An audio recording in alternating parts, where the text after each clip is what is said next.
And good morning to all. And good morning to all.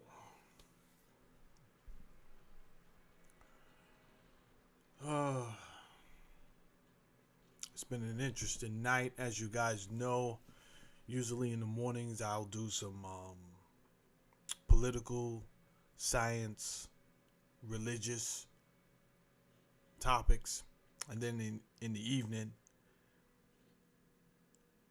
I do some ratchet stuff with my hood rat friends. Well, it's been one heck of an evening, I can tell you that. But we'll get back to that even stuff this evening. This morning, I want to focus on the Senate finally stepping in and saying, we have to do this the right way and let's take a vote. Finally, Congress is going to take a vote or take the steps towards taking this vote on whether they should be supporting financially this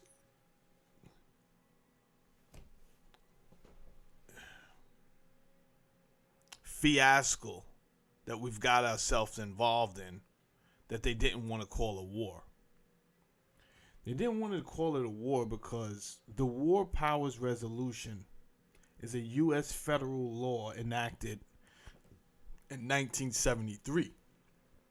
Its primary purpose is to act as a constitutional check and balance, limiting the president's ability to commit U.S. military forces to armed conflicts abroad without the explicit consent of Congress. Good morning, Uncle Andy. The resolution was passed by Congress, overriding a veto by President Richard Nixon, largely as a direct backlash to the Vietnam War. We're going to go over the Vietnam War today. Hopefully we get some people in here. I did put Trump's name in the title. Let's see what it does for us. I would hate for this particular video to go to waste because of how much people can learn from this topic.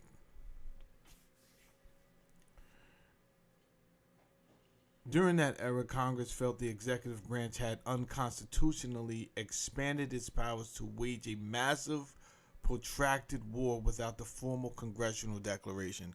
So ultimately, we're back where we started. I don't know. It's looking. Let me give it some time. It's looking shaky. If Uncle Andy says we're starting it over, we're going to start it over. Oh, we got some people, Uncle Andy.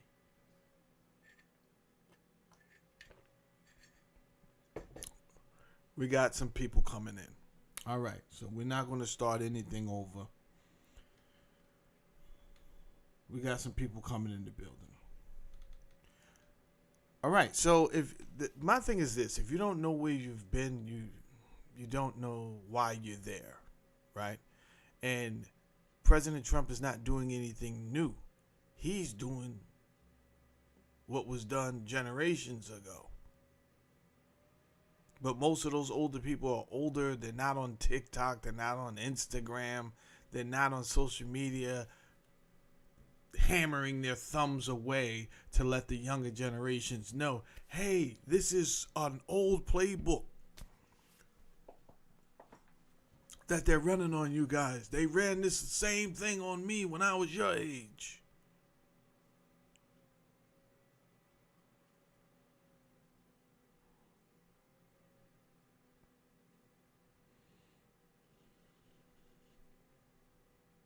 I don't know.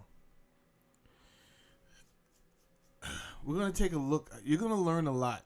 Just all you got to do is you're going to learn a lot today. Don't nobody move. Don't nobody move. Don't nobody get hurt. I'm trying to figure out where I want to start. because I got a lot of information for you guys to help you understand exactly what's going on. Right? Let's just start with this right here. Let's go ahead and start with this. Sorry about that. There we go. All right. This is the Associated Press. It says Senate for the first time approves a war powers resolution and a rebuke to Trump over Iran conflict. I mean, they should have been did this, in my opinion. Here we have Senator Chuck Schumer here. Let's see what The Democratic leader. Madam President, for years, Trump promised to put maximum pressure on Iran, but he ended up delivering maximum confusion, maximum chaos, maximum cost to the... You know, I'm a little bit confused, and maybe you guys can help me out in the comment section. I'm a little bit confused on Chuck Schumer taking a stance like this because he is very pro-Israel. Very pro-Israel, and it's Israel that wants the war.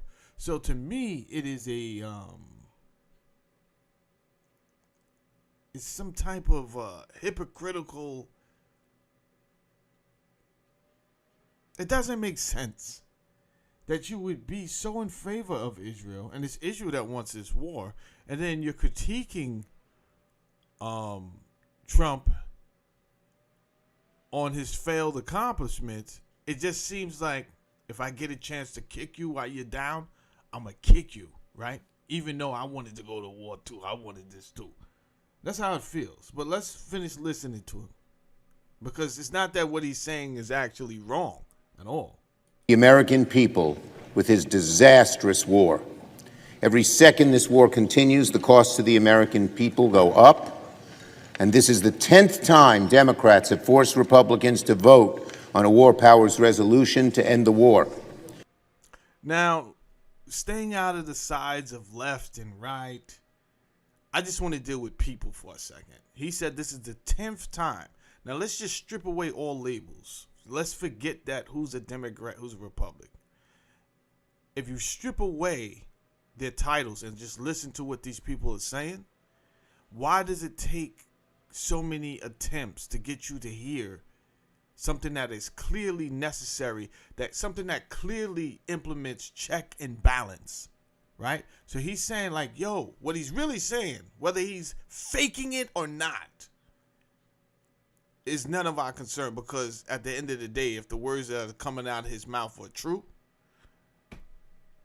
yeah, he may be a BS artist, Chuck Schumer, but what he was saying is correct. Listen, y'all, we need checks and balances, and we can't be running off to war all willy-nilly. We cannot be spending money that is accounted for something else. That money that you're spending has not been approved by all of us. This government, right? We have to vote on whether this is a good decision. But your leader does have the right to either, well, there's a couple of things Donald Trump could have did there. He could have found a loophole, which we'll go over some of those things today, where they reword certain things to make it so that they're not stepping out of the bounds of what they're supposed to do.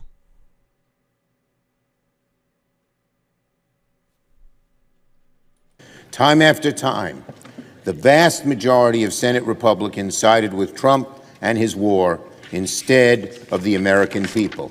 And why do you think that? Why do you think that?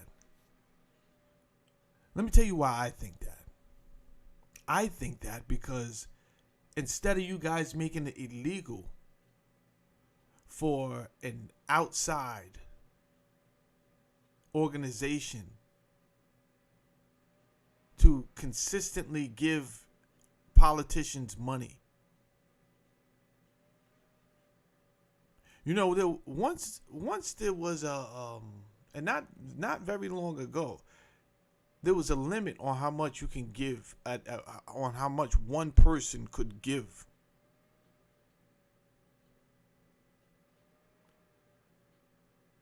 a politician. And then that limit was raised to, I think, infinity. It's like, yo, you can give whatever. There was no limit.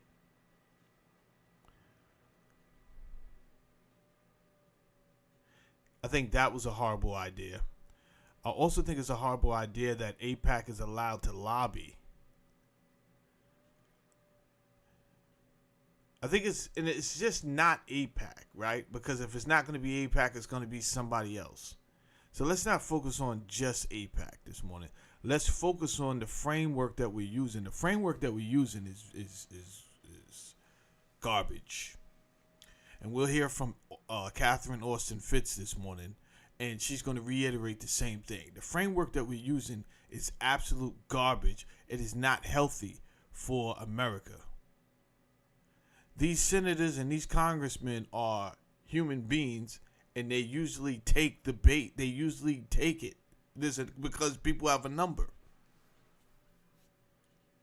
There's something in your life that isn't correct, that a financial gift may make a little bit better if you're not multi. Or maybe a favor from somewhere. But this is why these people get into politics, in truth. Few get in to say, yo, I'm really going to help the people. And then some of those people, once they get in, they forget why they got in, because they're conditioned to their environment. And they're scoundrels, these people out there. They forget who sent them to Washington. And not for nothing, ladies and gentlemen, it is your duty to remind them why they're there. These senators get to serve for life if you don't vote them out. Hit the like button. Hit the like button. Do subscribe to the channel. These senators can stay in office for life. And let me tell you something. You don't know how much detriment they could do. So get your pens working. Get your keyboards a-typing. Get those letters out. And let them know the changes you want to see. Otherwise, listen, you could get out of there. So what I would prefer is, instead of you taking out your frustration all the time, where it's not going to count, you might as well start to work with some people in your area who have a record of valid voters that can really make these politicians rethink their atrocities that they're thinking no one's watching. If you believe that what the President of the United States has done, and that is bring the Iranians to the table to negotiate on items that they have refused to negotiate on for a long time in the past, and has used the armed forces of the United States to bring them to the table, then you should vote no on this. Let diplomacy work. Give the President, give the Department of State, give the current administration the ability. No disrespect. This is not an ad hominem attack on this guy. This guy has no teeth. I wonder how long he's been in. I would not be surprised if he's been in here for 30 years in the Senate. By the way, I never really trust guys with off-white to yellow shirts. If you're outside wearing an off-white to yellow shirt daily, it tells me what generation you're from. Nope. You've been here for too long, sir. You do know they sell white and not eggshell white, right? You know this? They have a whole section. What convinced you that eggshell white, it doesn't give confidence. It gives con artists. Let me chill. I don't know this guy. He could be a good guy. To once again give Iran the opportunity to do the right thing. Maybe they will. We don't know for sure yet because we have some 50-some days left of the negotiations, but we ought to at least give that an opportunity to work. On this motion, the yeas are 50, the nays are 48. The concurrent motion is agreed to. All right. So the Senate, for the first time, approved a war powers resolution Tuesday seeking to block U.S. military action against Iran. As lawmakers warily watch President Donald Trump's effort to resolve a conflict that the administration launched on its own and now needs Congress to fund. Yeah, well, about time, Congress, you did something right. You're sitting around twiddling your thumbs. And turns out, Schumer said, I wasn't twiddling my thumbs. Which is mind-blowing to me, because I would have bet the farm he was down for the war. He's like, no, this guy shouldn't have been out there. You're correct. Damn. Hate to agree with you, because you're very. I have to say, you're a Zionist, Schumer, and I don't even know where your loyalties lie, Chuck. I'm gonna keep it 1,000 with you. However, you're right in this particular case, and that makes me sad to have to agree with you. It was the 10th time the Senate has tried to stop the war, and the outcome, on a vote of 50 to 48, was a stunning turnaround from the past efforts. While the resolution is largely symbolic and does not carry the full force of law, it reflects the growing concerns from a number of Republican lawmakers in both the House and the Senate over both the war and the deal Trump struck with Iran to end. The House approved the resolution earlier this year. Trump responded angrily Tuesday night on his Truth Social platform, calling the vote poorly timed and meaningless. He is kind of correct, even though he's caused all of this, but he is. I don't know about poorly timed, right? I think better late than never that we gauge a temperature on a true temperature, because we, the American people, have been expressing our frustration, and they continue to try to distract us with all of these psyops like the Carmelo Anthony, Austin Metcalf. May he rest in peace. And that, I don't think that has anything to do with any type of CIA getting involved, and that's not what I'm saying. I'm saying stories like that happen every day. Every day. Every day someone gets stabbed in the chest over something meaningless. I woke up to a story that's not even in the news. My wife is getting it on. She's on all these forums. You know, she does the PTO, and she's working with this organization here and this one. Well, she says, you know such and such in our daughter's class? I said, yeah, I know him. His sister died last night in Philadelphia. She got shot in the face. What? Spanish girl. I'm so confused.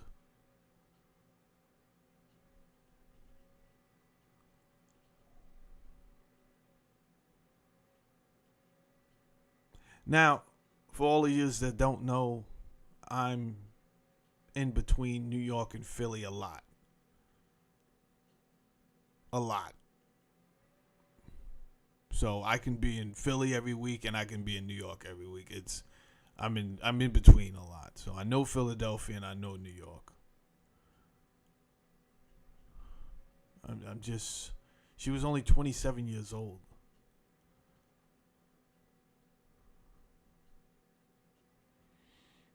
Is that news going to make it to, what makes it, who determines what makes it to the national story? So I'm fully convinced that there's certain stories that they know are going to be valuable to mass distraction.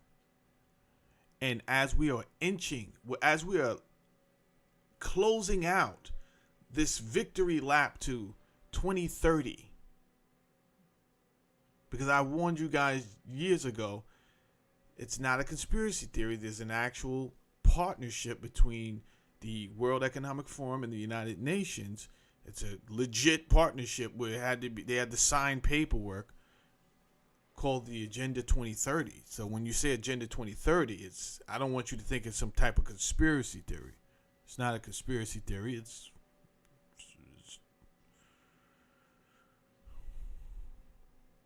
there's many things that's going to happen in this 10-year span. So from 2020 to 2030, there's a lot that needs to be accomplished. And the main purpose of this agenda is meeting sustainable goals, whatever that means to the committee that is overseeing this agenda, not our goals, right? So it may be digitizing money. Well, what do we need to digitize the money? What do we have to do? We have to recreate the system. This is going to be a big project. How do we break it down? So this is a big project that we're all involved in. It's just that many people, either they don't know, they don't care, they know something's changing in their life, but if you don't take the time to subscribe to a channel like mine, where I go out my way to try to help you understand why you're feeling the way you feel, because you're addicted to brain rot, well, then that's your problem. They call that insanity, doing the same thing over and over again and expecting a different result. Do something different, man. You're getting fat, then you do something different. Don't sit there and complain to me. Yo, how about not eating a bunch of sugar and working out sometime? Would it kill you to do 5 freaking push-ups?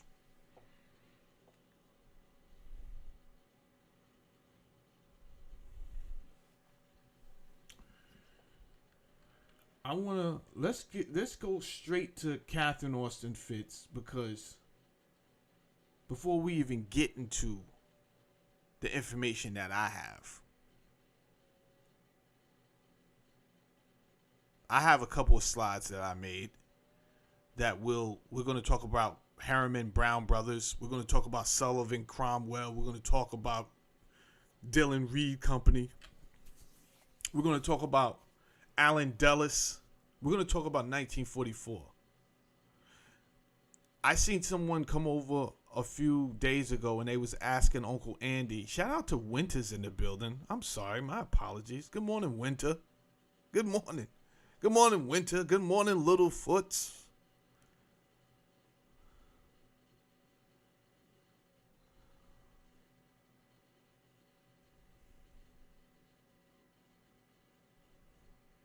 Paul says, in order for you to hit the like button, you got to double tap the screen. There's going to be 3 dots at the top on your phone.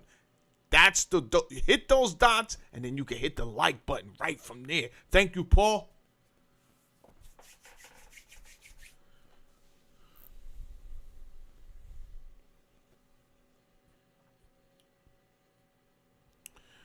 Let's get into hold on. I'm gonna bring that up over there. Let's bring that over here. Shut that down for a second. Sorry. All right. Let's get into this. Bring this back to like 5 minutes, because she starts to cook. This lady here, I call her American hero, because she is.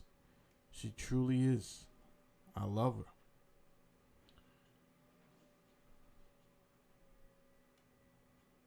I wish I can drop in on her at any time I want it. I wish I was her friend. What? I would take her out to eat so many times.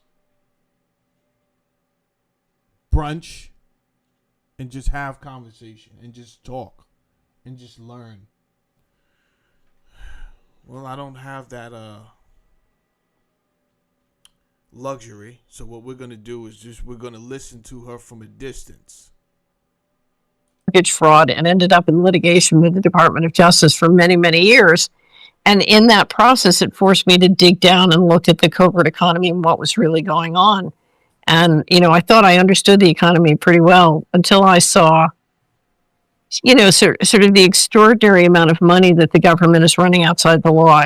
I realized I didn't understand. And so I did all of that while I was litigating. And then when it was over, I decided to start the Solari Report. I love investment banking, but you can't go back into investment banking if you're going to tell the truth. And so I had to choose the truth or investment banking. And so I started an investment advisory firm, which now just does investment screens. I no longer do investment advisory. In the Solari Report. So she said something right there, but you didn't catch it. And I have it in my slide. So I'm going to try to summarize it for you real quick. She was working in HUD. And I don't know if she ever had approval to use a software. I don't know if this was a procurement directly from the government. I don't know if it was something that she said.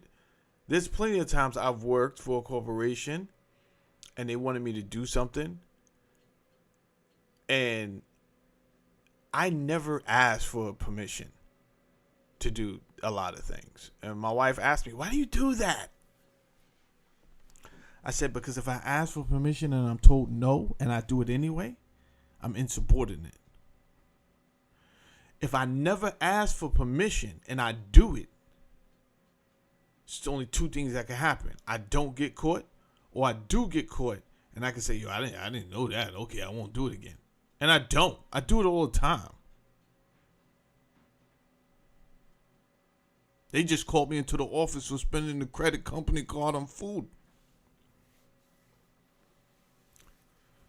My supervisor was like, "Are you buying lunch with the company credit card?" I said, "Yeah." He said, "You can't do that." I was like, "Oh, I didn't know. Sorry, I won't do it no more."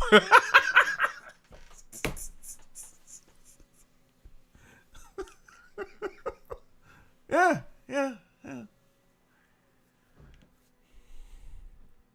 My bad. Yeah, I didn't know. But yeah, there was times that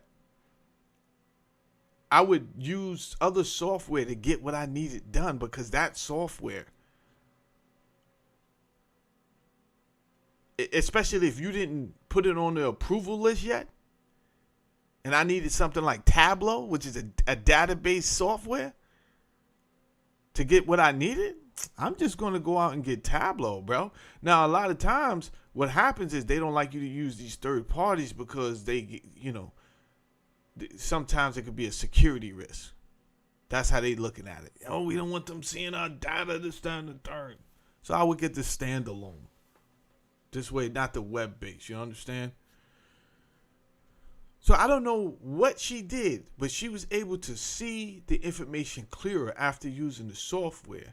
And what happened was she wanted to tell the American people.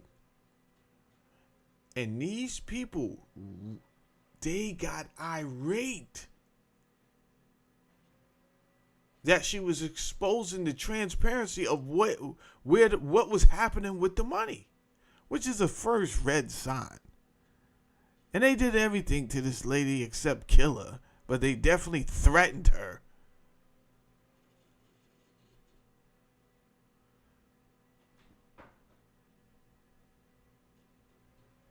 Eventually, I guess things got resolved and they did not let her back into the government. They're like, nah, you're not on our side, right? We thought you had a good future here,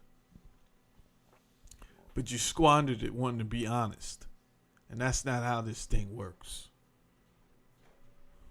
I immediately got a lot of clients, and they were all asking me the same question every week. And I thought, I can't possibly answer the same question 50 times a week. So I ended up starting a podcast, and it grew into the Solari Report, and that's where I am today. It's almost you can make a movie off of that. They already did. It's called Enemy of the State, and it's already been made. Yeah, yeah, I understand what you mean, but it's fascinating, and how dare you do something like try and put an end to mortgage fraud? But and I'm going to put this. I almost am embarrassed. When Is it me or does this guy look like Mickey Rourke? I was trying to figure it out. Who does this guy look like? It's Mickey Rourke. we were offline, you mentioned that you're in the cold state of Minnesota. That is my home state. I used to be very, very proud to be a Minnesotan, and Little House on the Prairie, Mary Tyler Moore. Yeah.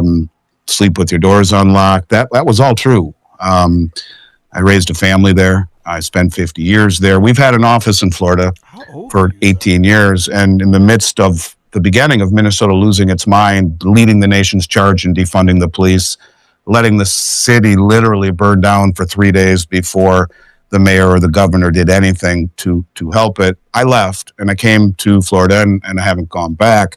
I'm almost embarrassed to admit that is where I am from after what we have seen. So in this light, you've said repeatedly that what we have in the United States is not just a financial problem, it's a governance problem. Well, I would agree with that. All right. Roby, what's good with you, bro? What's good with you? All of this is true. It's a governance problem. Let me turn this phone. Sorry, guys. Turn this phone on silent. So today you will actually, I'm gonna play 3 different people. We're gonna listen to 3 different audios today, and from those different audios, you will get a bunch of information. I'm not gonna worry about numbers. We already hit the 1,000 threshold. That's good enough for me.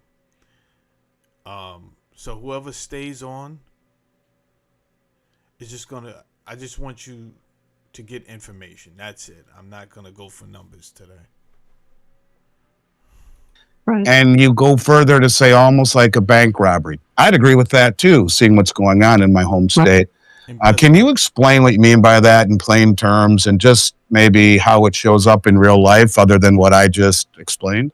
Yeah. So let me tell two ways of going at the question. The first is when I had a company in Washington, the company that was trying to stop the mortgage fraud, I discovered relational databases, and I realized, because if you go to the White House budget, you'll see, here's how the money works in housing. Here's how the money works in military. Here's how the money works in transportation. You don't see, here's how the money works in the jurisdiction from which you vote for political representation. So you don't see, here's how the money works in your congressional district. Here's how the money works in your county. Here's how the money works in whatever your city council represents. And that's what you need. If you're going to hold your political representatives accountable, you need to see how the money works on a place-based basis. If the small businesses in a neighborhood are going to, sort of be successful together, you need to see how the money works around you, because the federal government money. Shout out to Nathan. Nathan says the strait is closed. The blue paint is peeling. East wing of the White House is in ruins. Yeah, it's a lot going on, Nathan. You're not lying. You're not lying. Remember they tried to get money a certain way. Just a second ago, it was about we needed a new ballroom, and it was going to cost how much? You guys remind me. And it was like, wait a minute, does a new ballroom cost that much? And the topic, the conversation got stupid. It was like, well, even the military leaders are saying we need this ballroom. What? What are you talking about? If that's what your military leaders are saying, which ones? Which ones? The ones you fired? Or the ones you replaced them with? Because this administration fired a lot of the attorneys, a lot of the military attorneys, and they forced out some generals like in February. As soon as they came in, it was like, nah, get out of here. We're about to cause a whole lot of havoc, And we don't want you with your red tape out here telling us what we can't do. So I'm assuming these are the idiots, the automatons that you brought in, like Hegseth. He's an idiot. That would just nod their head. They just nod their head like bobbleheads. Yeah. That's a good idea. Yeah.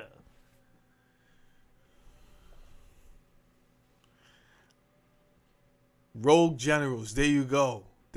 Michael Wilbur, what's up? We got Michael Wilbur in the house, ladies and gentlemen. He comes over when he has time. You understand? He's a busy guy. It's good to see you, Mike. Rogue generals.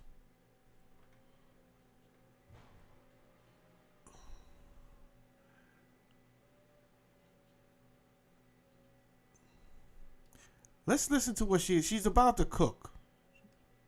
Directly or indirectly is as much as 50% of the GDP of a county or a place.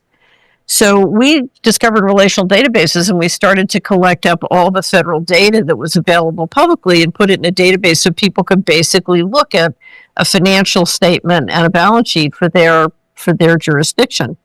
And what I discovered, because we started to simulate, well, okay, if we were just going to spend this money in a way that would make the neighborhood as wonderful as possible, or the economy. Just stop for a second right there, Catherine. I won't keep interrupting you, but I'm thinking about how awesome databases are. First of all, databases, even the most static database, to me is amazing. I know I'm talking nerd business. Let me just nerd out for a second, please. Let me just nerd out. But relational databases is like magic, because it takes one list of information and it connects it to another list of information, and then it shows that direct connection. Things that your brain could not normally see. Now, with AI, people, you're wasting your time. Go play with some relational databases. And there's data sets out there. This is the type of nerd shit I used to do when I was home, when I had the time. I don't really have the time that much anymore. Got a lot that I got to do around here.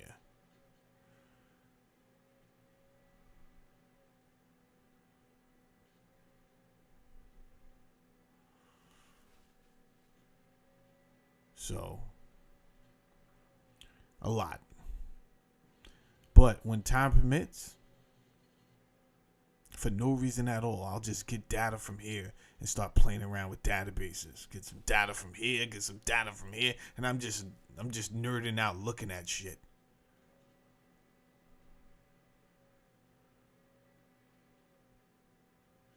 I'm telling you. If you ever bored, learn something new. Take my advice. Be as successful as possible. How would we change it? And one of the things I discovered is the expense of central control is more than anybody can imagine. And the economy is very much suboptimized because the money is spent to buy political control or to implement control. It's not spent to make the economy wonderful.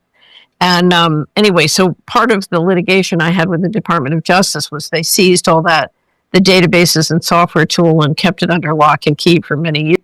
Look, that's she's talking about it, right? So she used this magic tool I'm talking about, called it a relational database, with some other software, probably AI before we know it, right? Probably a certain form of AI that was she was able to use. It didn't even have to be AI, though. Like, relational databases are just magic by themselves. This is why they used to pay the Indians. Let me talk for a second. I got time. I don't know why I'm rushing.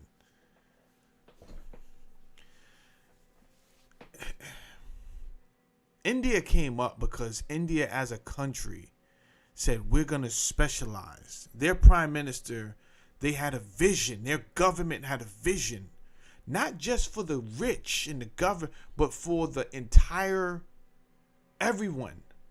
That's the difference between India and America. And I watched them come up. In a period of 15 years, they were the leaders of IT services.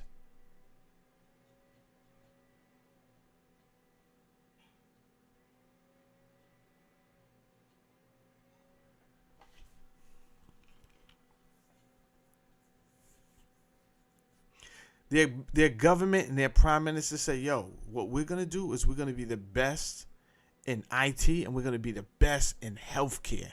And they did that. They did that.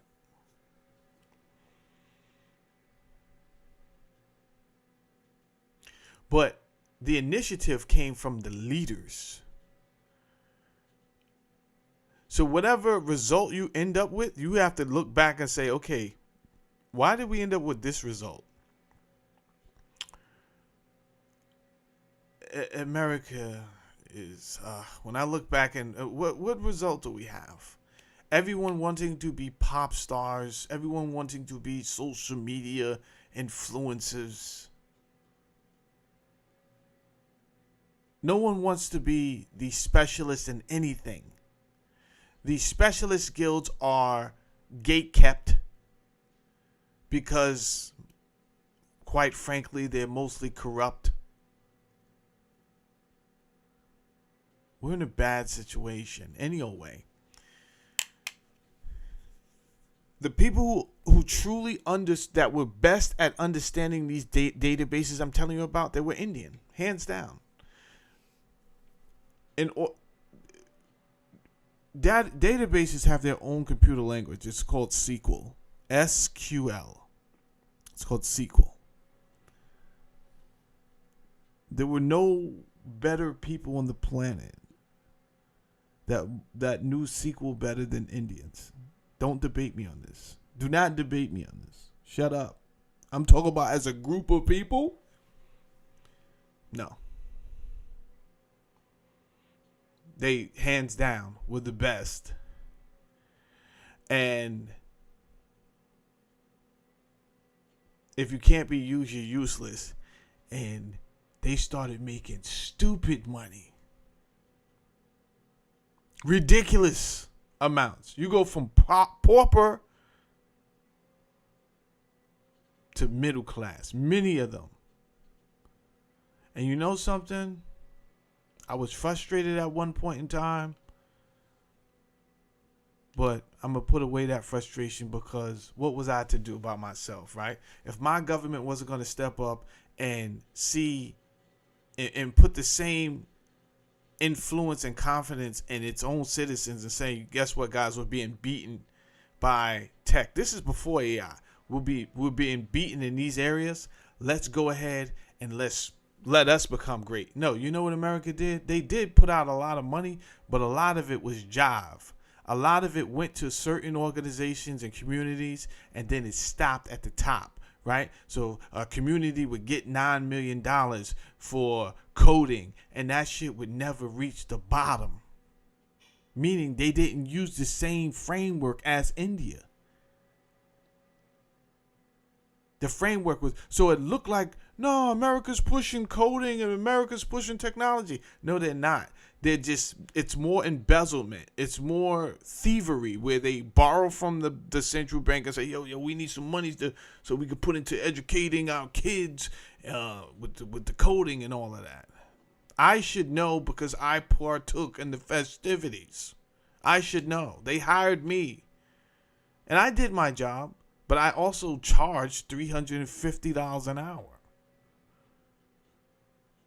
Why? Because the last guy before I got the contract charged $350 an hour. And they wanted to make sure that I did not charge below that. Because I'm going to tell you the truth. When he first asked, I was going to put down $60 an hour. Because I felt like that is the going rate for what I do. Right? So I'm like, all right, $60 an hour. And I think he seen the look on my face before. This is before the paperwork came out. We just had a conversation. He was like, well, let me just give you a sample of what other people have charged. So in my head, I immediately thought, damn, my $60, I ain't getting that damn $60. Let me just put down $25. I was prepared to go lower.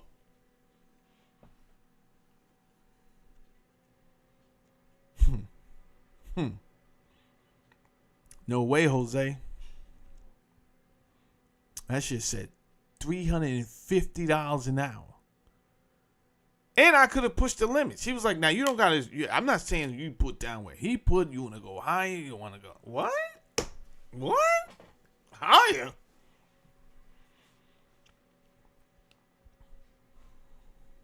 I'm like, damn. Is at that point in time, I'm like, you have no idea what's going on out here in this world. You got a small ass contract where you charging. Now, what are these guys getting with these bigger contracts? Everyone is overcharging.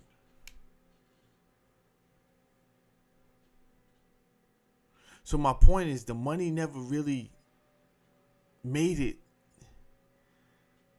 It wasn't about the kids truly learning. It was about people getting in and taking advantage of the money that's coming through for this initiative. Versus India, it was like, nah, you really gonna learn over here. The entire country was on one frequency. Either you're gonna be an IT specialist or you're gonna be a healthcare specialist. Let's go. Or you're gonna be an independent business person. Or you're gonna work in a robot farm. Typing bullshit in people's chat all day. But as far as the professionals,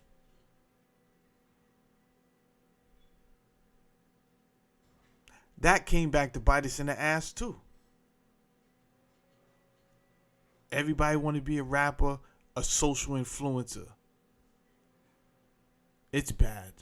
And it's past the threshold. We're past the point of return. When you're driving trucks, there's a point where it doesn't make sense to put on your brakes. You might as well just keep on going through the light. It's called the point of no return. We are past the point of no return.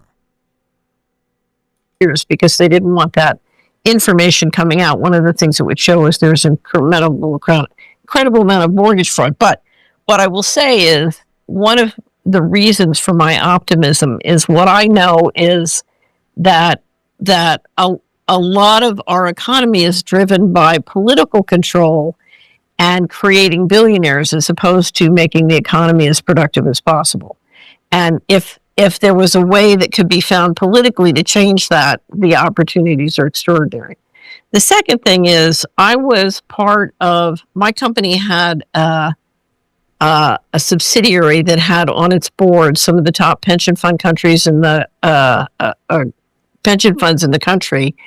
And one of the things we were doing was working with them to understand what the pension funds could do, among other things, to achieve retirement for the boomers. You know, the boomer generation was like a pig going through the snake demographically. And the question was, how did the pension funds make sure they have sufficient money for retirement? And so we did an analysis of what we could do if we could re-simulate and re-engineer all the government money just to create as much financial equity and financial income as possible.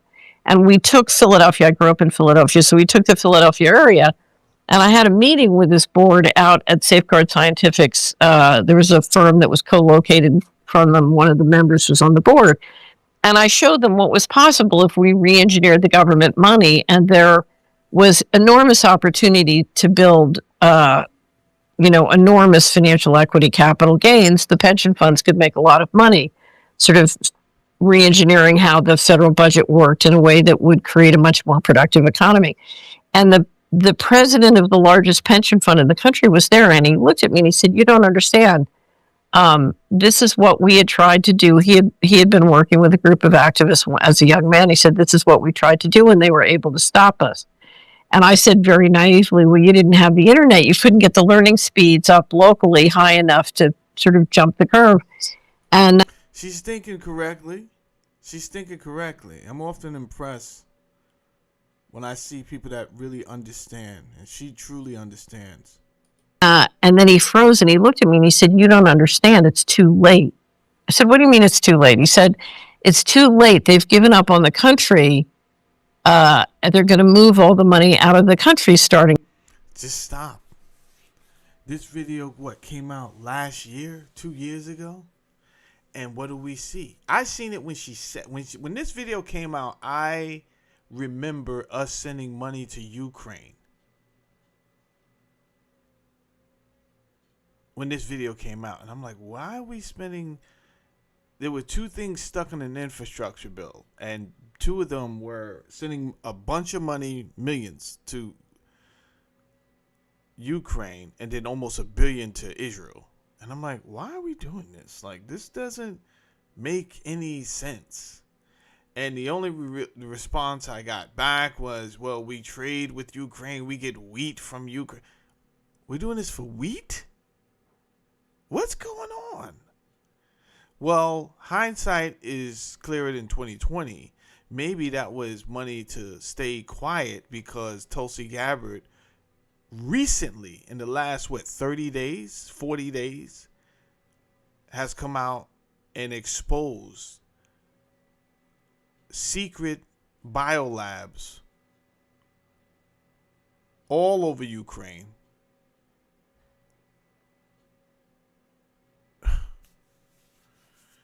Maybe that was hush money. Either way, what we have to pay attention to is the thinning of the value of money. I mean, it's already off the gold standard, and we're going to take a look at that today when we get to that slide. Bretton Woods agreement was to the Bretton Woods agreement put it on the gold standard. But like what Michael Wilbur said a second ago, most people don't know how to balance their own personal checkbook in their household. That's not a thing anymore either. Like, I think our grandmothers used to carry around the checkbook. Well, my grandmother was sharp with it. She was sharp with it, right? And then my mother used to do it. And then I don't know if people do that anymore, because we have so many other tools and alerts that's going to let you know when this, that, and the third. So imagine not having alerts, though, and there was no transparency or checks and balances. And that's what this country turned into. But the bigger question is, who turned it into that? And that's what I want to look at today. Who turned it into that? Who sold us out first? That's what we're going to look at today. In the fall, he said, "You've got to get to Nick Brady." Brady had been the chairman of the firm that I was a partner at on Wall Street, and then had become Secretary of the Treasury in the first Bush administration, and was one of the people you would loosely say was a leader in how the financial system got run. So you said, "You got to get to Nick." So, but I thought what he meant, Andy, was that we have... Let's stop right here. Michael Wilbur says, why are you chasing stories? Who, me? Epstein story, attempted assassination, Iran, Iraq, Kuwait, Afghanistan, pick a story. You talking to me, Michael? What do you mean picking? Why am I chasing stories? Mike, let me tell you something. I don't chase stories over here, man. It's not what I do.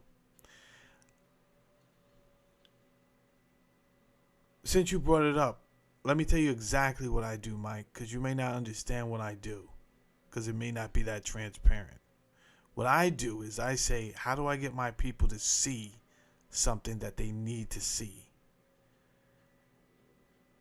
Now, because people are more inclined to react to something that's more entertainment, something that sparks their dopamine levels, I try to attach a story or something interesting to what I want them to understand or learn.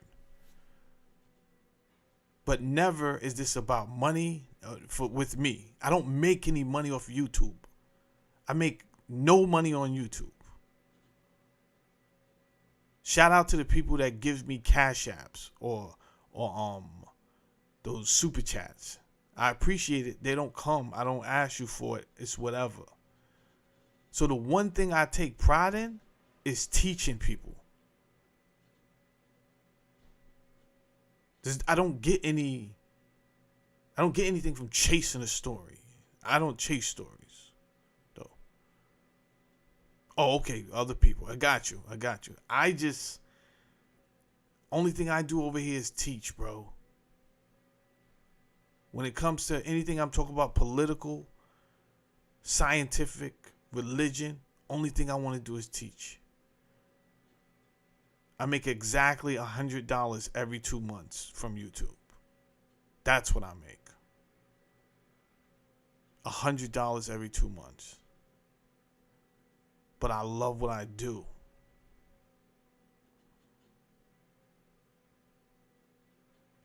And it's a slower grind when you're building a community and the tribe has to find you. But when they do find you, you feel appreciated because they're here for it. They're like, yo, I'm subscribing. I'm here every show. And I appreciate that. It makes it seem like, okay, what you're doing is not in vain. And that's my payment. So if anyone ever asks, yo, what's the meaning of life? My answer is always purpose. You're here. It's too late to put you back in your pop's nutsack. That's over with. You're not going back in your mom's womb. So you're here.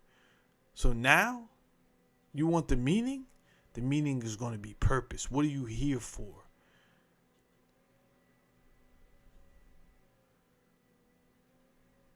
And if a child never has any inclination of its purpose, if you don't feed a child's imagination or feed into what it's interested in, or if you strip it early, you know how many kids I seen that was stripped of any type of purpose because they were violated and molested? These are kids that I knew, that I grew up with in foster home.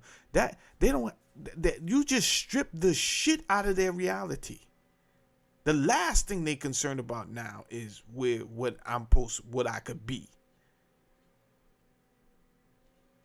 So that's why I say let's protect the children. Protect them. And even Jesus said that. Suffer the children.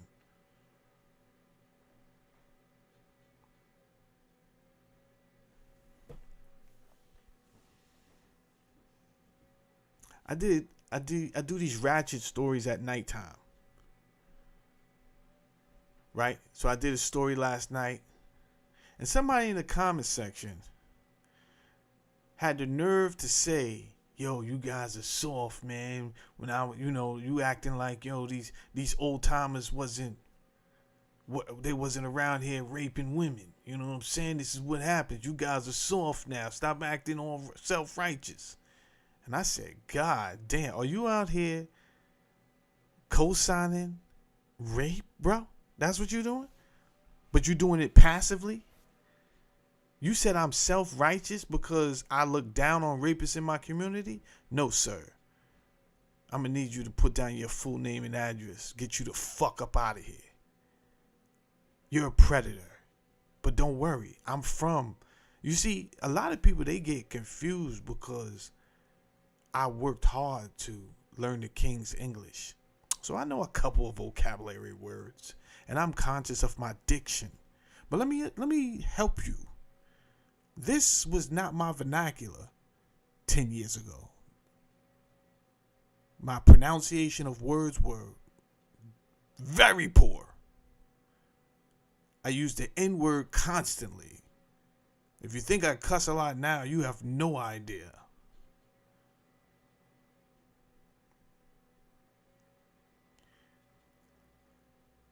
So they assume, oh, he's not from the hood because listen to him speak. Well, that's your assumption, idiot. You have no idea how much I am from the hood. I might have more power in your block. I could probably make a phone call right now and get your head tapped from my fucking office wherever I'm living at. These are the facts. But you're the goofball running around not wanting to speak the King's English, thinking it makes you more tougher if the more ignorant you are. No, we just need you to hurry up and get incarcerated or die, sir. You give nothing to the community. Nothing. You are a waste. You are a hindrance. You are a liability. You are a risk. You are not good for culture, period. We need you to get the fuck up out of here because you do not value sustainability, not your own sustainability. If you don't care about your own sustainability, you're not going to care about the community. So I don't expect you to care for the little children out here. I don't expect you to look out for for any women at all. So yeah, rape to you is okay because, hey, man, the old timers before me did it, man. Sir, I need you dead. Please. Please. Let's not waste time. Can you overdose on fentanyl tonight? Please?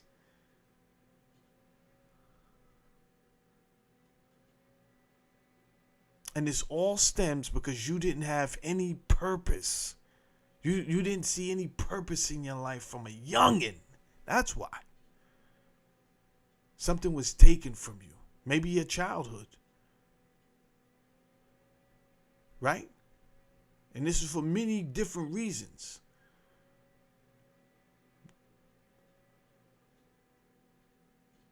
But I'm not going to accept whatever fucking story you got easy. Because before you go into that bullshit story you about to tell me, let me remind you that both of my biological parents was addicted to heroin, nigga. Before you tell me your fucking bullshit story, let me remind you that the parents that adopted me, one of them became addicted to crack. So I didn't grow up in the fucking little house of the prairie, jackass. I just made a conscious decision that doing the same thing over and over and expecting a different result is insanity. And there's universal law. And what I have to do is I have to change the way I play. I have to change the rules. So instead of walking around looking like the fucking cult, the guy who did it, my hair half braided, pants hanging out off my ass, instead of looking like that jackass, how about I look a little bit different? And guess what? For some reason, the agents didn't see me when I walked through the Matrix. Because their eyes are conditioned to see a certain somebody. So I said, that was easy. Why would I walk around looking like a fucking burglar? So you say, yo, man, the cops, man, they always fucking with me. I'm sorry, sir. I don't have the same story. They're never fucking with me. And when they pull me over, yes, sir. I'm not going back and forth. Well, I wasn't doing 80 and you're a fucking liar. Okay, come out your car. That's how that's going to go down.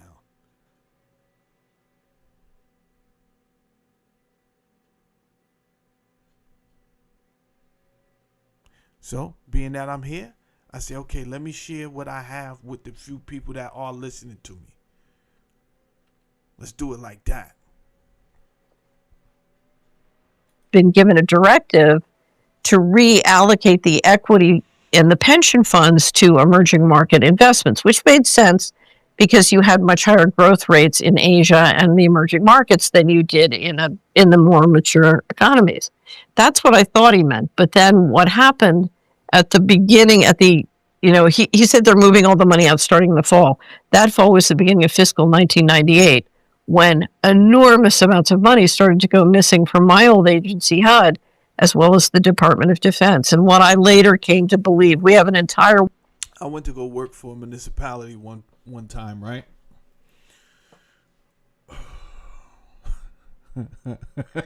I'm not going to tell you which one. I'm not going to do that. But I will tell you this. I seen the mayor in the elevator, right? I had 2 offices. So I was actually in one of my offices at the time. And by 2 offices, I say I had 2 offices. There's 2 I paid rent at these places. It's called like mine wasn't WeWork, but it's like a virtual office, right? So they got different plans with these virtual offices. You could pay by the day, right? You could pay by the hour, or you could pay by the month.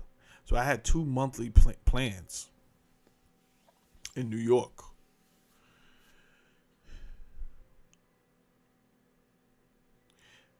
And they used to help me out a lot, right? Because I didn't live in New York. I lived in Jersey. But whenever I came to New York, even if it was late night, I had a place to go. And the big thing for me was the bathroom. But sometimes when I didn't want to go back home at night, I would just go to my office and close the door. And then my wife would make sure I have a blow-up bed in there. Anyway, I'm in the virtual office and I see I'm in the elevator with the mayor, and they're talking out loud. And I guess he felt comfortable talking in front of me with his staff because he knew me, but we already had said our hellos, whatever. But they continue on with a conversation about software needing to be updated.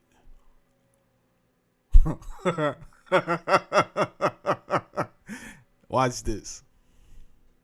When we get off the elevator, where do I go? I beeline to the clerk's office, to the city hall. Bow. And I say, yeah, I was just talking with the mayor. And there was a discussion going on about updating the software. And here's my card, and I would like to work on that. Well, I guess it's the way I worded it, and I did word it like that on purpose, where I'm not lying. I did just talk to the mayor, and there was a discussion going on about software. Not with me. Do you know I had like 3 fucking interviews before they caught on? Like, wait, you didn't suggest him? We talked later, me and him. He gave me a Sly Fox look, like, you sly bastard. I never said you co-signed me. I never said you sent me over here. I didn't lie. I said that I was talking to you. There was a conversation about the upgraded system. And I'm here for the money. What do you want from me? Anyway, during these three fucking meetings, people got loose. They were so confused. They were frustrated because they didn't understand why he had sent me over. Right? They were so confused. They're like, now let me break that down. When I say why he sent me, they definitely knew they needed to upgrade their system. They didn't know why. And they felt like, because I had, they're going to do their homework. So they wanted to see some past work that I've done. I showed them. I guess they was confused because this might have been a conversation they had. And I don't know if they was like, yo, I didn't know this was supposed to kick off right now. Like, we had this discussion. And one of the things that came out was the funds are all over the place. Like, they started talking reckless in my earshot.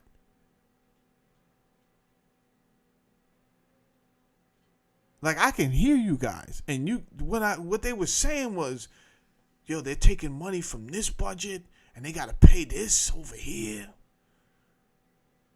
And I knew that's not how shit is supposed to be done. Right? I got on some Murder She Wrote shit. I'm walking around the city hall now, just talking to people that I fucking know and asking them different information. And they're telling it to me. They're like, oh yeah, that budget's not for that. That budget is... Now I got to calm them down because they ready to go, wait, what budget you talking about? Because that budget's not for that. And I learned out that some of these people that got hyped up about another money coming out of a budget, it's because they were stealing money out of that fucking budget. I said, oh, this is too much. What's going on? You don't want them to take from this budget because you're taking from this budget and you're not supposed to be taking from this budget. This is when I knew their books were fucking fried.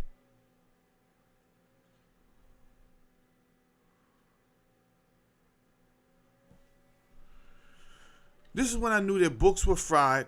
Give me a second. Why do you keep opening it up over there? Give me a second.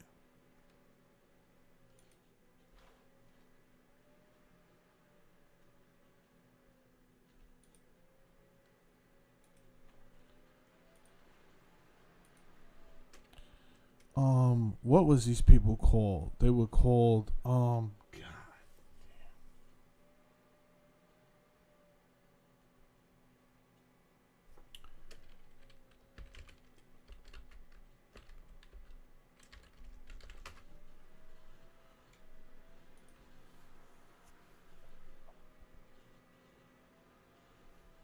Here we go. Remember when these people came out? Department of Government Efficiency. Just a single example of some of the egregious U.S. aid. And by the way, people, that doesn't mean U.S. aid. It's USA International Development. USA International Development. But it does look like U.S. aid. And it is treasonous to give away that much aid, first of all. Like, that's too much aid. And I say it's treasonous because if your own house is not in order, if your old house it cannot stand and is about to fall apart, obviously, you need to slow down on the aid. What are you doing? So, when Doge first, you got to remember why we even voted for this guy. He was talking right. And then as soon as he got elected, everything fell apart. So people were like, yo, why'd you vote? It was kind of easy why we voted for him. He said a lot of things that we needed to hear, wanted to hear. Checks and balances were supposed to be in place. And as soon as he got elected, he walked away from all of that. Elon Musk was only there for a limited time and he ran off. He exposed some things. Most governments don't want U.S. aid funds flowing into their countries because they understand where much of the money actually ends up. While marketed as a support for development, democracy, and human rights, the majority of these funds are funneled into opposition groups, non-government organizations with political agendas, and destabilizing movements. This is correct. This is correct. At best, maybe 10% of the money reaches real projects. Boom. That's what I just told you about all of that IT girls for coding and let's train our kids. First of all,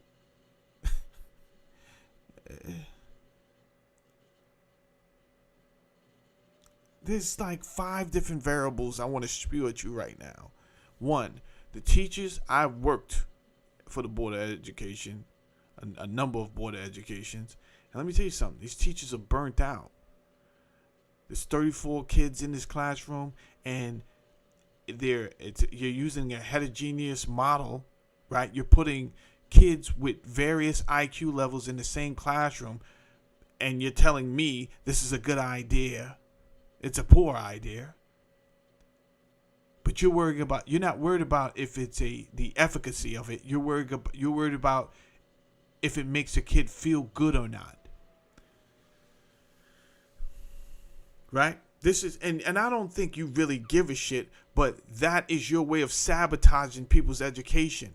Because you know if you put Deshaun in this goddamn classroom, he cutting up for the whole entire 20 goddamn minutes.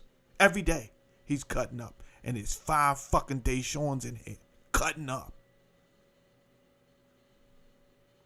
They're cutting up because they don't know how to read, and you keep pushing them to the next grade level. I had a girl in 5th grade that couldn't fucking read. Do you know what happened to her at the end of the 5th grade year? They sent her to 6th grade. And I said, her life is fucking screwed. She will be a prostitute or a criminal. Her life is screwed.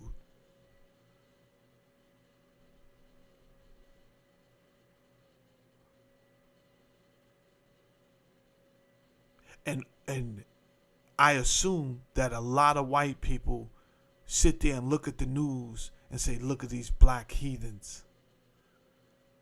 They just can't get right.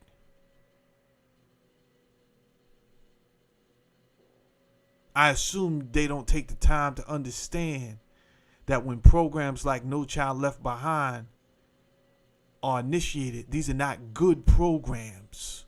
No, you need to leave a child the fuck behind until they get the proper education. In order for them to get the proper education, we need the best framework. So putting a kid in here with ADHD with another kid whose parents are working hard to make sure that that kid is getting good grades, this doesn't make fucking sense. Secondly, you got money for wars but can't feed the goddamn poor. You can't feed teachers more money than this. But then you have all these requirements on their job responsibilities. They got to create all type of different rubrics and special rubrics and got to go to these workshops, this, that, and third. They got to deal with 34 kids. There's no consequences for the child's behavior. The child is doing everything in the class. This motherfucker's right back in the classroom the next day. The next day. This is across hundreds of thousands of schools in America. We have no idea how much we fucked up. And there's no returning. There's no going back.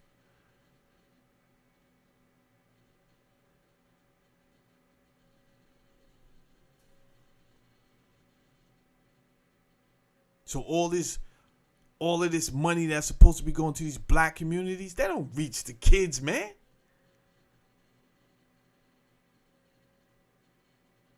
The director's taking a big ass cut. He's never even fucking there.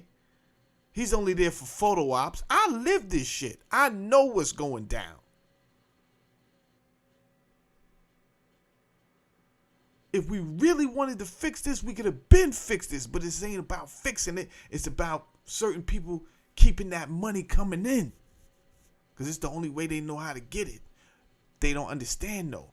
By you continuing that behavior, you're just slowly eroding something that you don't want to see later on. And guess what? If they stop, it still doesn't. They figure, yo, if I stop, it's still going to happen, so I might as well continue to get this money. Well, I'm going to stop for, and then Charlie doesn't stop. Sarah doesn't stop. There's way too many. You can't get us all to stop. So if we're not all going to stop, then guess what? We're just going to take the money, and America's going to fall. And that's where we at, ladies and gentlemen. Hit the like button. You don't got to like what I'm saying, but you will understand it one day. He says at best, maybe 10% of the money reaches real projects that help people in need. There are such cases, but the rest is used for fuel dissent, finance protests, and undermine administrations that refuse to align with the globalist agenda. Cutting this so-called aid isn't just beneficial for the United States, it's also a big win for the world. No duh, I agree with you. Cut the aid.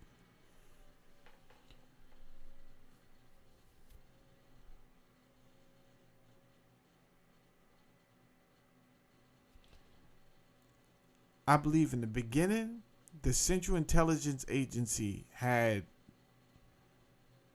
a reasonable reason or should I say irrational, so I'm not using the word reasonable twice. I believe that the Central Intelligence Agency had a rational reason for using foreign aid, right? It was to develop soft power and intelligence in different countries. But that got compromised, and then that became a business. It's called kickbacks.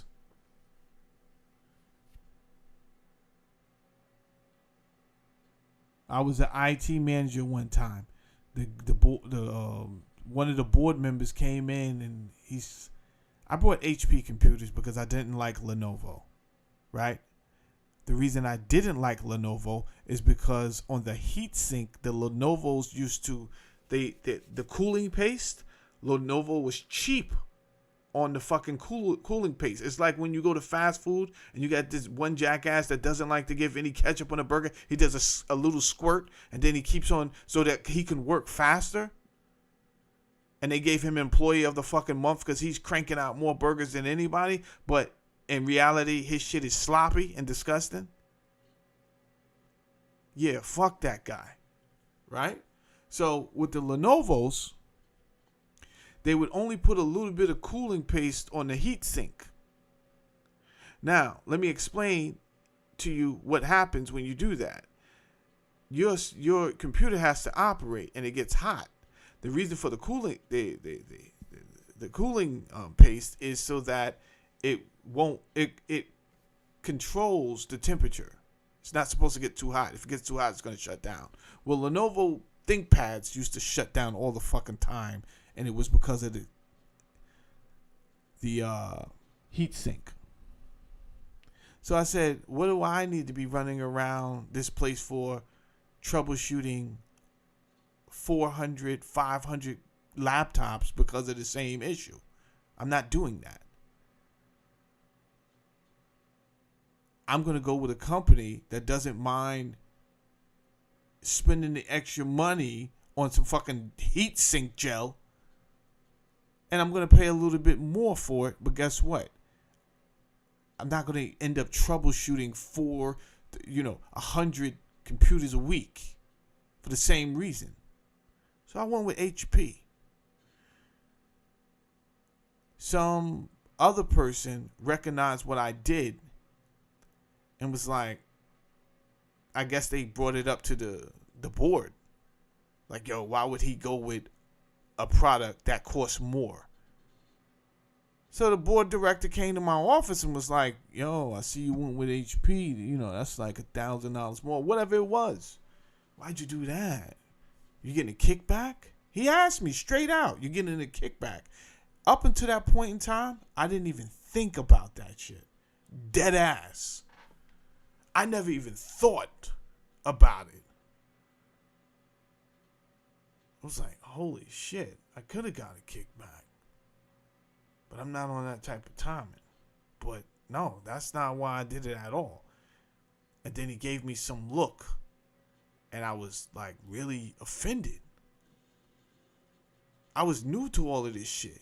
And then I realized, no, Jamel, that's how they really move out here. You new to this, bro. So they expecting you to move just like them.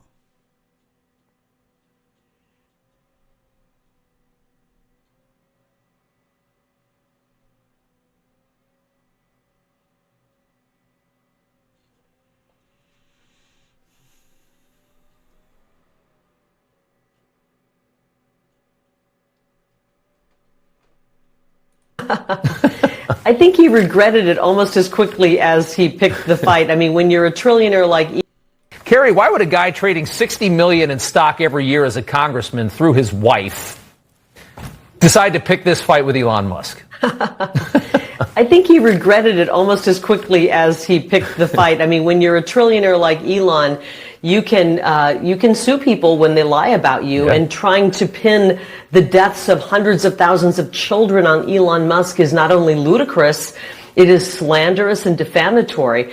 The Doge folks, I worked with a lot of them here in Washington, D.C. All we wanted was accountability and transparency. If USAID was really saving lives, providing this service or that. What Doge wanted to talk to was the people who are on the receiving end of those benefits and that aid to say, are they real people? And they balked at that. We want transparency. We don't want USAID to be, the agency for international destruction. We really want to help people. And that's why I think it's smart what Secretary Rubio did, move that money into a fund over at the Department of State. And let's make sure all of that money, if it's going out to assist our neighbors and our countries that are allies that need help, we know that it's going to actually do the job. Carrie, why would a guy trading...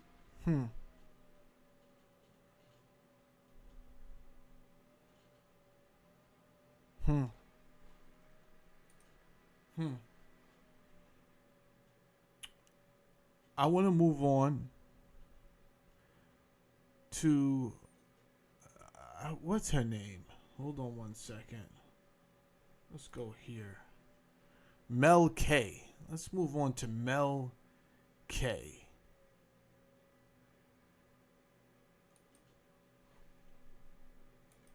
You're watching today's show, Infiltration Instead of Evasion. You can go right there. Hardcover available now, 1944 to 1954. And you think, Mel K's book just came out yesterday. Infiltration Instead of Evasion. It came out to 23rd, yeah. But I want to listen to her talk because she starts to kick some knowledge. well, that's the past. What difference does it make now? Have you ever seen a big tree? Well, you can't plant it in a day. The things that the shade that you benefit is from things that took place in the past. And if you want to understand the present and know where you're going, you have to look back and say, how did we get here? Hey, and that's what she does in a very... Is this guy listening to my show? By the way, if you're in here and you have not hit the like button, hit the like button. People are in and out of my show all day long. It's okay. If you're watching this and you can hype the video, please hype the video. Winter says, I just think, what the F are we doing? Nobody's more guilty or innocent than anyone else. Just different crimes at different times. Different crimes at different times. She's a poet, laureate. Okay. And I agree.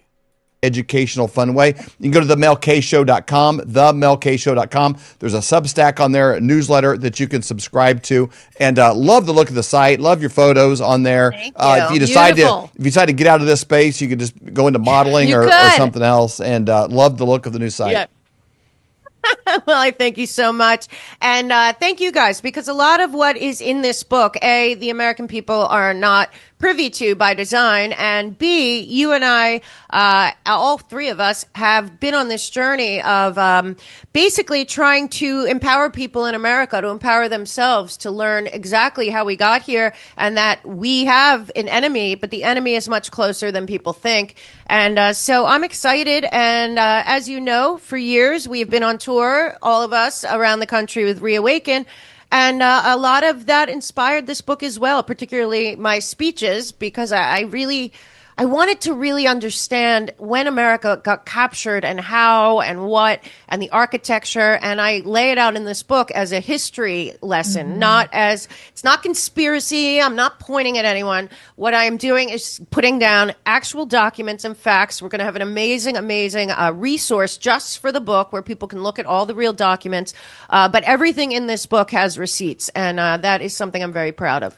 So what was significant about 1944 to 1954? Can you talk about that? Like, why? What was the American betrayal in those 10 years? Now, before she even answers, let me show you guys something. The people that's watching, let me just show you something.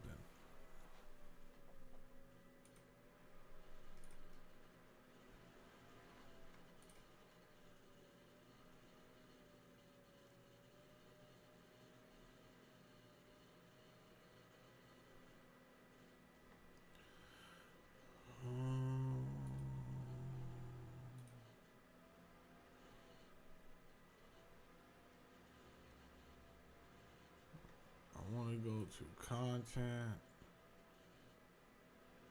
and I want to go to playlist. All right, this playlist right here, above top secret, you want to check this out, right? Hold on, let me go back. Just click on it. What's going on here? Can I not see this?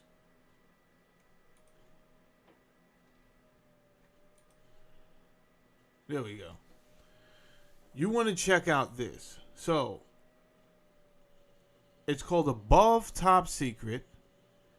And all in all, let's see, it's 2 hours here, 3 hours here, plus 1 more hour. That's 6 hours right there. You got 10 hours of information starting in the 1940s. So this would be the best play, and I give out a lot of information in this playlist right here about what we were doing during World War II. The information that we was getting. Some of it, a tiny fraction of it is conspiracy theory when I get to talking about the aliens and stuff like that. But a lot of it is not. I would say 90%, maybe even higher, 95% of it is not conspiracy theory. This is actually things that happen. And you want to familiarize yourself with this information from this playlist. Now, I'm going to go back to...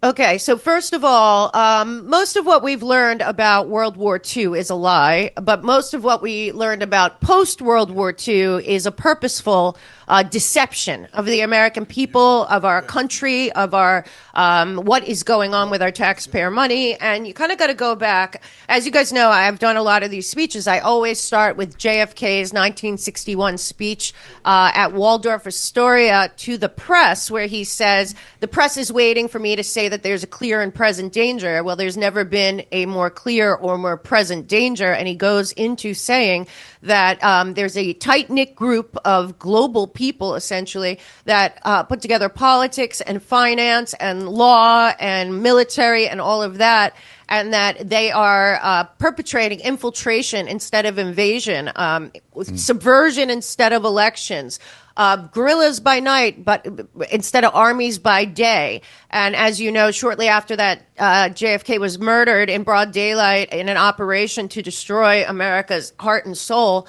And from that point on, multiple presidents came up against the machine that I believed he was talking about, including Eisenhower and Truman, and I believe Reagan before he was shot as well. But I do have to say, it is the American people that need to know what was going on while our grandfathers and great-grandfathers were dying on the battlefields, even before D-Day. They were planning, and when I say they, what we have to understand is it's still the same they, all these years later. It was essentially two brothers. They were Wall Street lawyers at Sullivan and Cromwell named the Dulles brothers. And a lot of people don't there's an airport named after them or whatever. I look at them as complete and total traitors to the people of the United States of America. And I believe that that's who JFK was talking about in that speech. And it is essentially what was built while we thought we were fighting and winning a war against, communism or fascism or Hitler or whatever. What was happening in Switzerland was something very different, and we were told that Switzerland was neutral. Well, Switzerland was not neutral. In fact, Switzerland was creating, with the Dulles brothers in Switzerland and also another U.S. lawyer at the Bank of International Settlements. They were, first of all, the Bank of International Settlements is the main bank of central banks. And during World War II, it was run by an American named McKittrick. He later went on to be, I believe, the president of Chase, but he was also working with the Bank of International Settlements and the Nazi bank, the Reich Bank, and Hitler's bankers, and the Bank of England, and all of the European banks connected to the City of London to create a supranational architecture that would protect itself no matter if. So we always think presidents come and go and nothing changes. Well, I firmly believe that this architecture that they built under the guise of continuity is what Donald Trump, A, is up against, and B, it is the great betrayal, I believe, when we talk about the $21 trillion missing of U.S. taxpayer money since World War II. All roads lead to the Bank of International Settlements and the architecture that they created with the UN, NGOs, and different banking institutions on a supranational scale that had no oversight by any nation and has to this day maintained their immunity from a 1945 International Organization Immunity Act, which we've talked about on this show before. But unfortunately, we've had 7 presidents come in and out, and not one of them did anything about this. And the problem is that before D-Day even, there was the Bretton Woods Conference, and many people know that that's when they came up with the international banking cartels, basically the tentacles known as the World Bank, the IMF, and multiple other banks, including at the very top, the Bank of International Settlements. Well, BIS, the Bank of International Settlements. This is crazy. The Bank of International Settlements. Most people have never heard of that bank. We hear of the International Monetary Fund. Most people don't know what it's for. We hear of World Bank.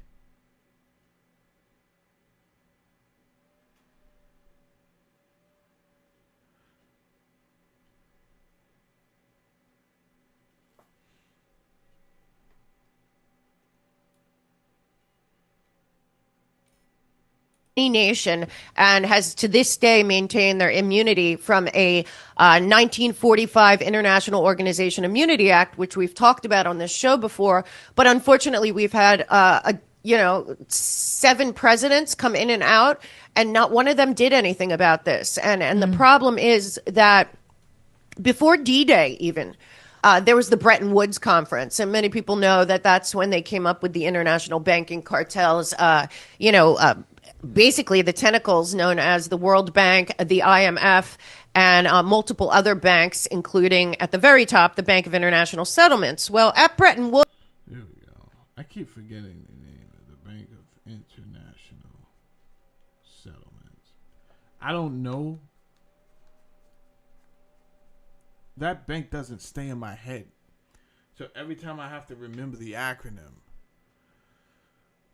it's like, what was the name of this again? The Bank of International Settlements. This bank was created. So, this is crazy. When we talk about embezzlement, you guys have no idea. No idea of the corruption that's taking place on the backs of regular citizens. And it's not, hear me, everyone. Right? Whether you're a white, well-to-do off guy, you got $1 million saved. Right? I don't know if that's well-to-do off, but you got $1 million saved, and I think that might still be middle class right now. I don't even know. Or you're black and you're struggling. I want everyone to listen to me. We're all in the same pot. We're all in the same pot. I know that you see your differences. But when I say we're all in the same pot, we all live in this nation, and they're setting us up for failure. So whether you have a house here and you pay taxes on the property, or you have an apartment and they're trying to convince you that it's not a bad idea to live with 15 other people and still be paying $2,000 a month in an apartment. Whatever your story is, we're being set up and taken advantage of, and we're going to get the short end of the stick. And because you have not seen an ugly head rear its head yet, doesn't mean that the monster is not here. The monster's here. The monster's been here. So when you get something like the Bank of International Settlement, You have to understand that this bank was look at the acronym, International Settlement. The reason for this bank to exist solely is to provide loans to nations that have to reconstruct after war. I'm going to say that again. To provide a loan to nations that need to reconstruct after war. So, when we look at the MOU that was leaked, and we see that the details of that memorandum of understanding was a clause that provided $300 billion to Iran. And then I think it was J.D. Vance that rushed to the media and said, no, this is not taxpayer money. This is not taxpayer money. Everybody take it easy.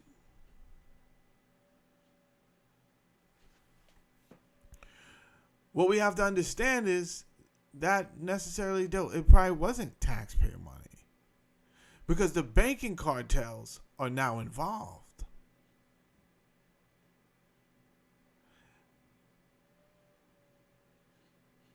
However, they did use your children, your nephews, your fathers. They used us to be engaged in a war that would cripple and destroy a nation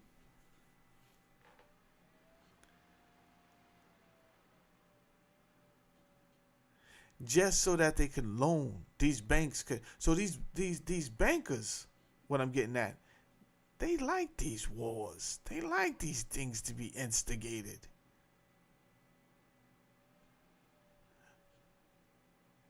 Because they're going to make so much money on the return of loaning you some money to rebuild that nation.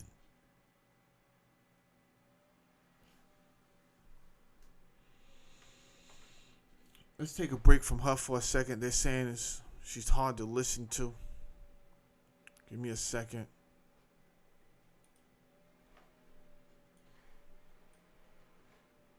Take a break from her.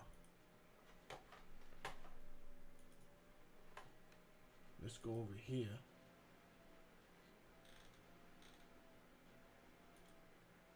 And let's go ahead and present that bad boy.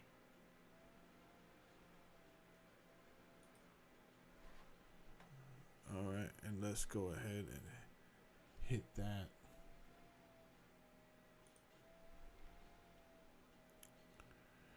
All right. MOU, Memorandum of Understanding, and the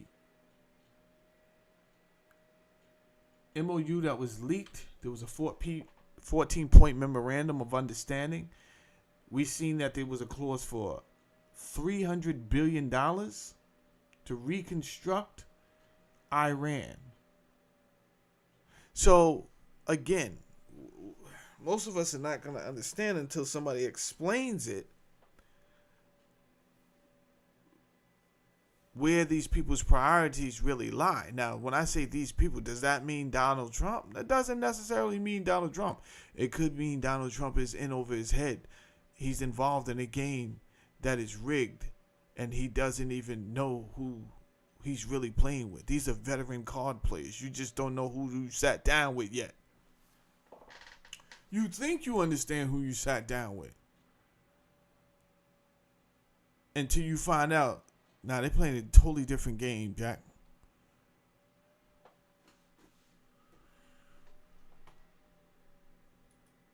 But these are the same people that funded both sides of all the wars. War is good for them because they're going to make money either way.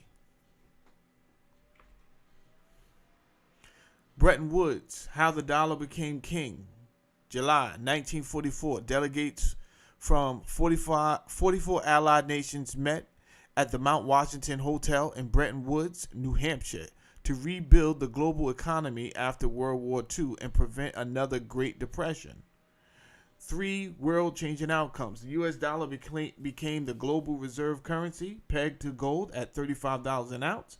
Every other nation pegged their currency to the dollar, created the IMF and the World Bank. Well, that's your creation right there of the International Monetary Fund and the World Bank.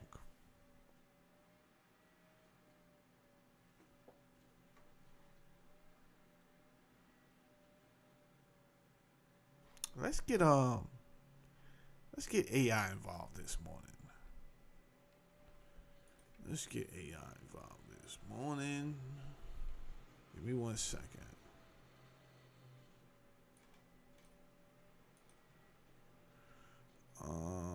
Can I remove this? Pop out chat. There we go.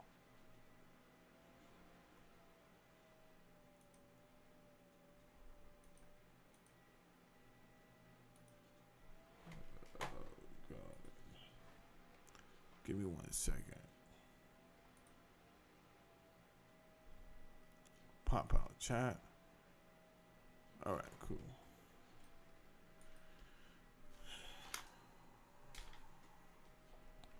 Pop out chat. What do I want to type? Oh. What is the difference between IMF and the World Bank?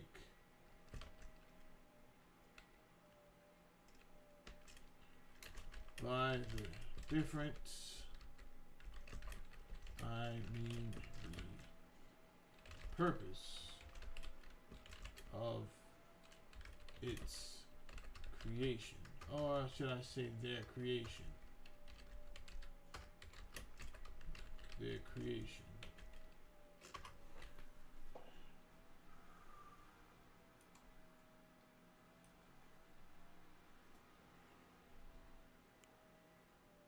Big TTV was good with you.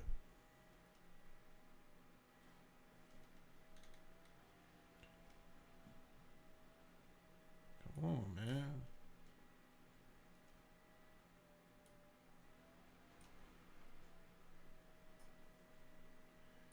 All right. It says, while both the International Monetary Fund and the World Bank were conceived at the Bretton Woods Conference in July 1941 to rebuild the post-World War II global economy, they were created with distinctly different mandates and operational focuses. Here's the breakdown of the core differences in the purpose of their creation. The International Monetary Fund. The International Monetary Fund was established primarily as a monetary and regulatory institution to oversee the global financial system and ensure international macroeconomic stability. Core purpose: to prevent global economic collapse, maintain stable exchange rates, and facilitate international trade. Okay.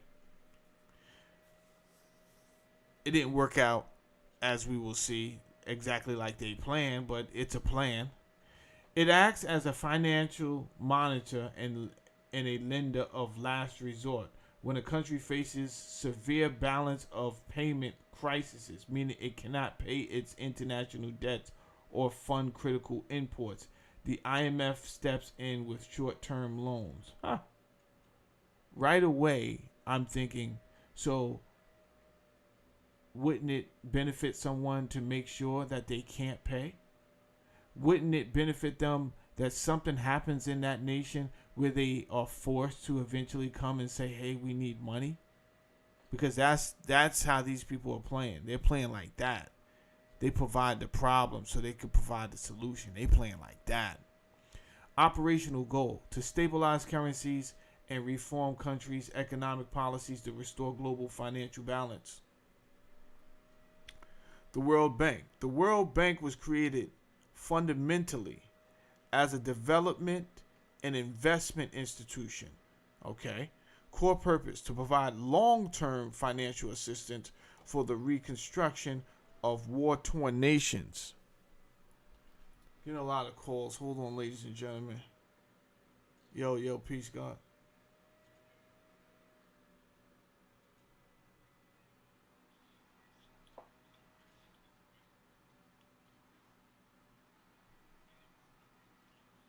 Yeah. Listen, I'm on a live. As soon as I get done with this, we're going to build. Peace, God. All right. So right away, what we recognize is that one bank is for short-term loans. The second bank is for long-term loans, right? So we learned something already today, right? There's two banks. One is for short-term. One is for long-term. The World Bank is for the long-term. Core purpose to provide long-term financial assistance for the reconstruction of war-torn nations and economic development of developing countries. Okay, before we even get to the end of this, let me ask Gemini something. What year was World War II officially over? Okay, ladies and gentlemen, this is what I'm trying to get you to understand. While these people are all fighting a fucking war, the war wasn't even fully over until 1945. Meanwhile, this is what I want you to understand. Meanwhile, in 1941, these people are not trying to figure out how to end the war. What they're trying to figure out is how can we make money off the sustainability of war. Right? But control it.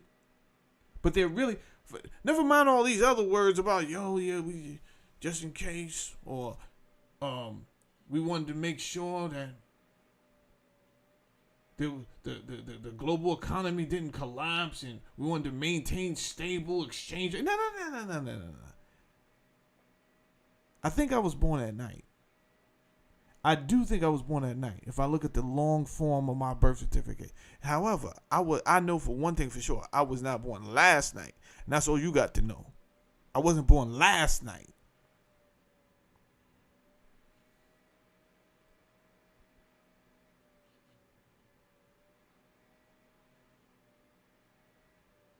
So in 1941, 40... This is crazy. Gemini AI is saying 1941, but I have some other sources that say 1944. Let me ask Gemini again. You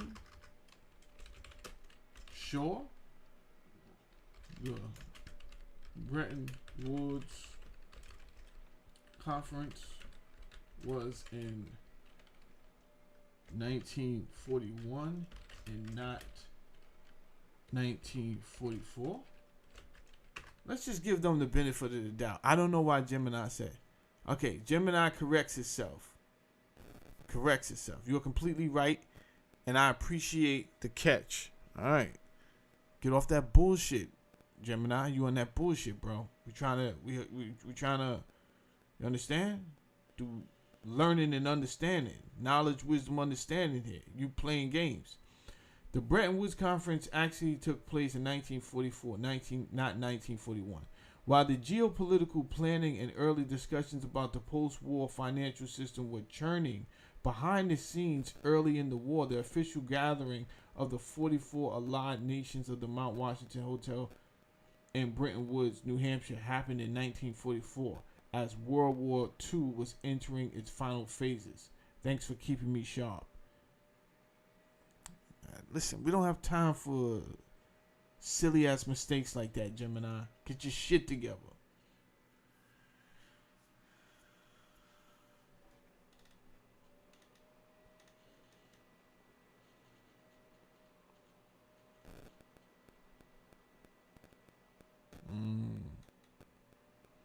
So they sat down and they're trying to find out how we're going to make money, continuously make money off of these wars. How can we do it?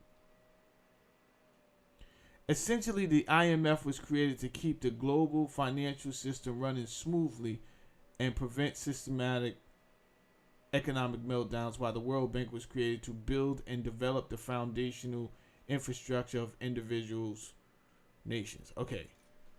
So where does the Bank of International Settlements fall under? Or is that no fall under IMF or World Bank? The Bank of International Settlements does not fall under either IMF or World Bank. It is an entirely separate, independent international organization. Good God. If you think of the global financial architecture as a landscape, you can view the relationship like this. The IMF focuses on global macroeconomic stability and bailing out governments during currency balance of payment crisis. Okay. The World Bank focuses on long-term global development, infrastructure, and poverty reduction. I doubt it. I fucking doubt it. The BIS is essentially the central bank for central banks. Christ almighty.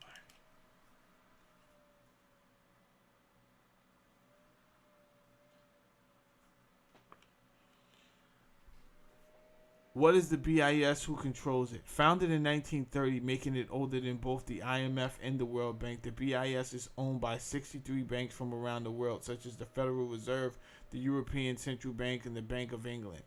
Its main purposes are fostering cooperation, providing a private forum of central bankers to meet, discuss monetary policy, and coordinate.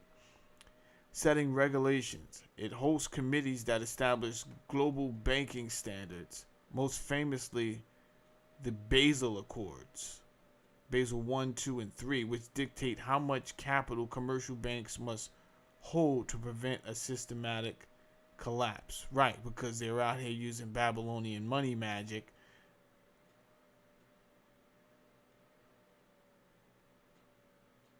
What do they call that? There's a term for it. It's right on the tip of my tongue. Fractional banking. Providing financial services.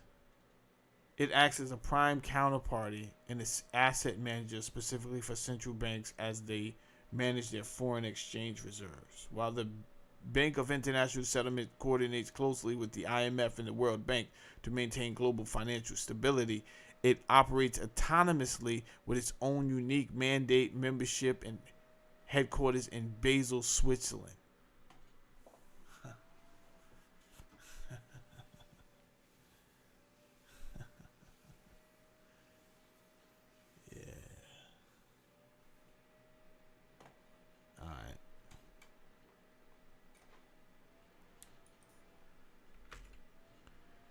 Dollars for gold. The gold receipt system explained. Before 1971, the U.S. dollar was literally a receipt for physical gold.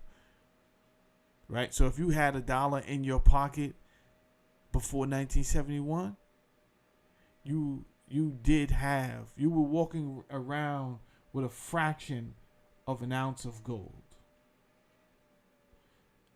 If you were walking around with $35 in your pocket, you was literally walking around with a ounce of gold in your pocket.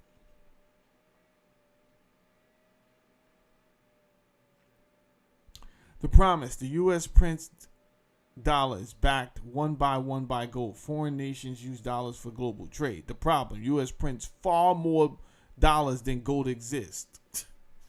They got crazy. And again, let's just stop for a second and think, what would make America do that? They called a meeting where everyone agreed that the dollar was going to be pegged to an ounce of gold. And then they started spending willy-nilly.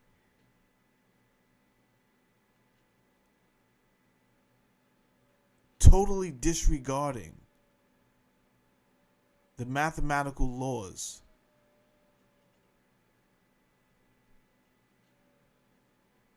of inflation. U.S. prints far more dollars than gold exists. France sends ships demanding physical gold. Vaults drain rapidly. The break, August 15, 1971. Nixon closes the gold window. Dollar becomes fiat currency backed by only trust. Well, let me tell you something, ladies and gentlemen. If they were going to do this when the dollar was pegged to something, then they definitely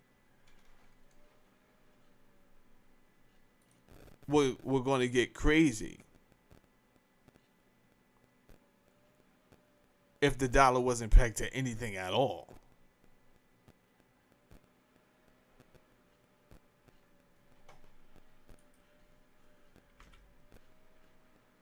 Guns and butter, the double spending crisis. The U.S. was simultaneously funding a brutal war abroad and the most ambitious domestic spending experiment in modern history. Economics call it the guns and butter crisis. The guns. We're talking about the Vietnam War here, ladies and gentlemen. Over 500,000 active troops developed by 1968. Cost over 160 billion at the time. Today that would be over $1 trillion for this war. Dragged on for nearly 2 decades. So what I'm getting at, ladies and gentlemen, is this is the same playbook that they keep running over and over and over again. And I think they're going to run this into the ground into just America is not even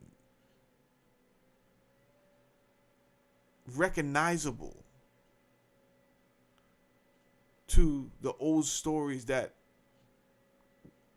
seniors that like myself will be at one point. I'm not a senior now, but if I live long enough, I will be a senior. And the America that I'm going to be talking about, which is family vacations and the station wagon with one bench seat, so when your father made a left turn, everyone flew to the fucking right side of the car.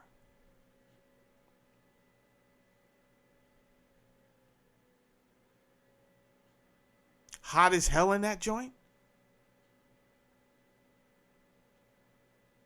But those were good times. You turn something over, it said made in America. You can earn $1 if you wanted to work.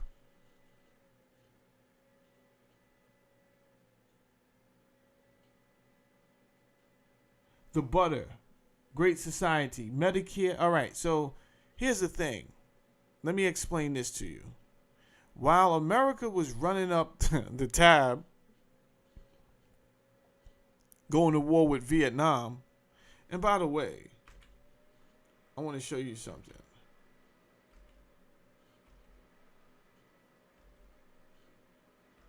I know I have a map. Yeah, there's my map. Vietnam is a small ass country. I don't know if I can.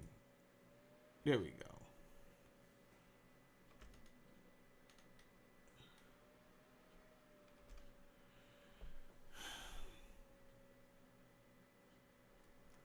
I just kind of want you to understand, or if we can get an idea of why America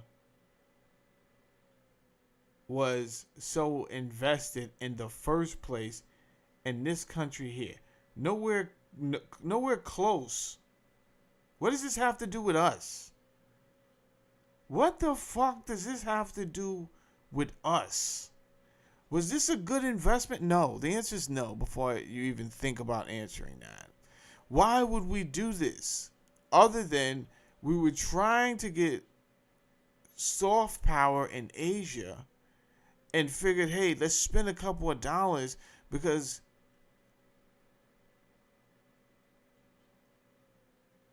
if France is not going to have control of Vietnam, then maybe we can get control of Vietnam. And if we hold control of Vietnam, then we would have access to Asia. We could start putting these military bases over there.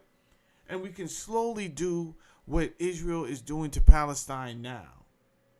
So really, we were ambitious. But it was immature, and I'm going to show you how it was immature. And it was dangerously immature to the point where it's like, wait, who was running the country? A fucking special ed third grader from the urban community? Because that's the type of impulsiveness and violent behavior that you're demonstrating. Someone who doesn't care about what the ramifications are going to be. It's just, I want to do this now. I want to play with my blocks. Meanwhile, there's a whole fucking fire alarm going off.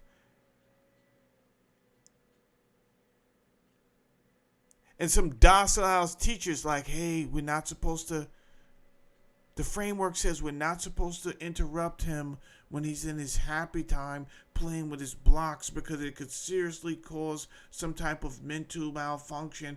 And according to his IEP, we shouldn't. Listen, stupid, there's a fucking fire alarm going off. I'm just saying, we shouldn't touch him right now.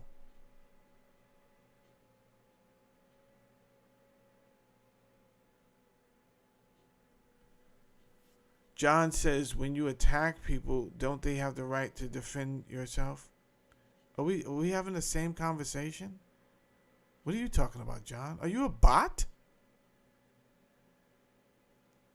Did Vietnam attack us? What are you talking about, John? I hate fucking bots.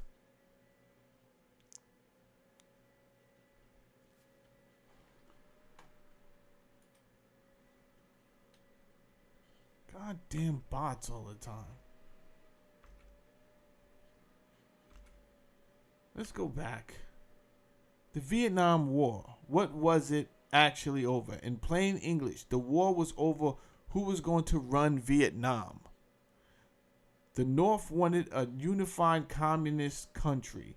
The South wanted to keep their own separate government. The U.S. jumped in to help the South. So we jumped in head first into a war we should have never been in, and many people got killed.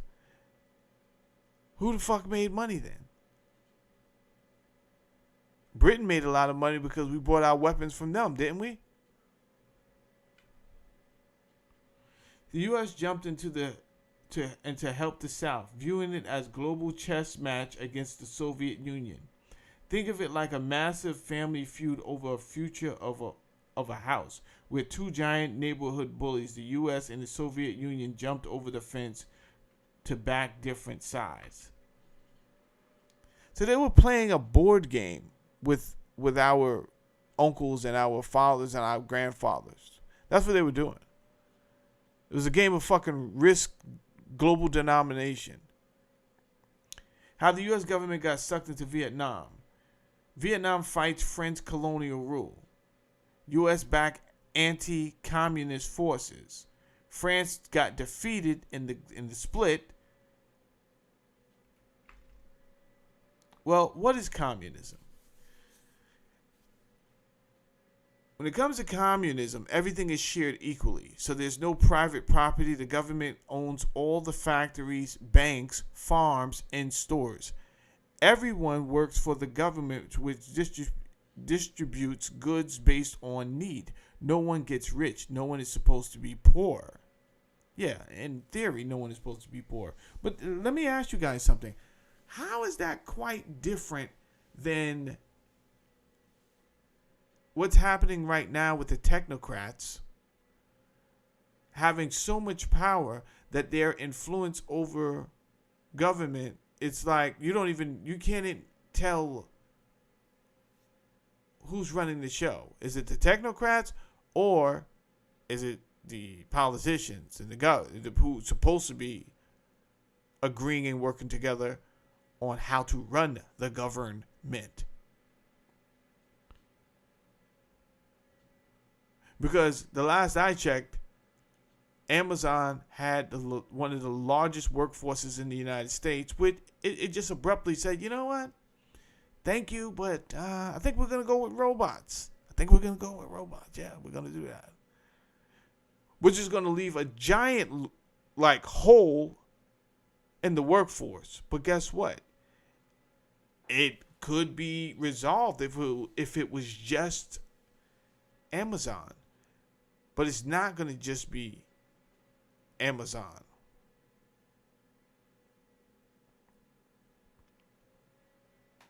It's going to be a number of corporations that say, you know what? I think we're just going to go with automation.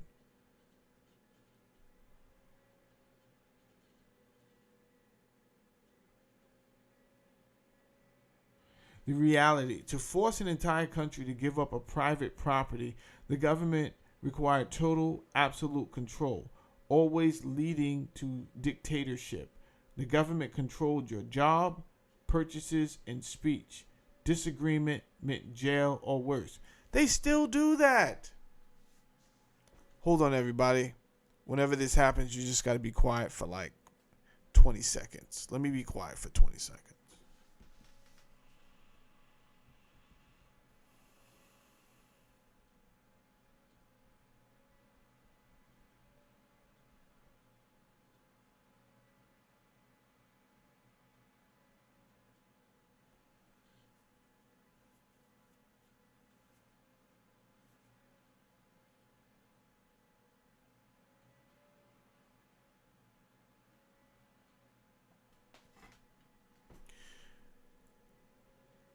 Whenever you're quiet, the algorithm just resets.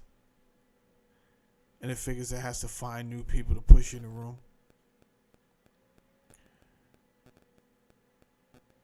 It's a fickle thing, this YouTube algorithm. U.S. capitalism, individual freedom, private property, right to own a business, free market where you can get rich if you succeed. Yeah. They finally called into our shenanigans. But they gave us 3,200 views today, so that's cool. And then again, some people may not want to talk about this. They may not want to learn. You understand? I want to learn. I want to understand how things work, right? Because they throw around these words like communism. But to think that they were throwing people in jail who even favored communism at this time. We think the world is chaotic now. If you were branded as a fucking communist, they were dragging your ass to fucking jail, bro. All because of you believed in this frame of work. This is primitive if I've never seen. So you never had the right to even think what you wanted to think.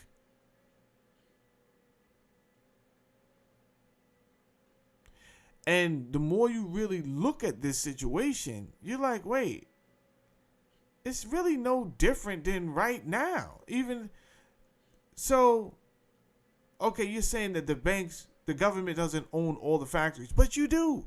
Because a lot of these politicians are on the boards of a lot of these companies, right? A lot of them have insider information where they invest.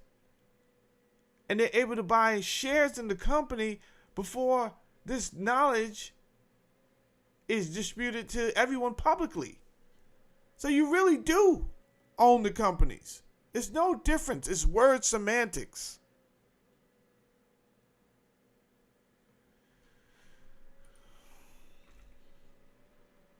Ho Chi Minh.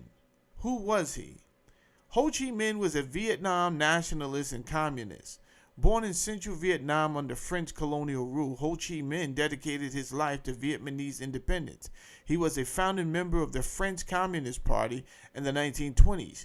He was trained in Moscow at the Comintern and founded the Indo-Chinese Communist Party in 1930. His policies and power. When he took power in North Vietnam, he executed classic communist policies. He outlawed private land ownership, seized businesses, executed wealthy landlords during land reforms. I'm not going to say I agree with fucking Ho Chi Minh. because I believed in private land ownership.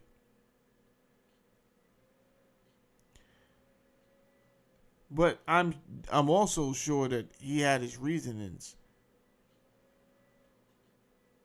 in that. Right? Because if a corporation is regarded as a person, and that corporation goes and buys up a bunch of land like the Queen of England and Bill Gates does with Microsoft, and they buy up a bunch of land that they're not really going to use. They just don't want anybody else to buy it, right? So they buy up all this fucking land. Not that they're going to plant wheat on it so that we don't have to get our wheat internationally. None of this shit makes sense. Why the fuck are we importing wheat from Ukraine? Stupid.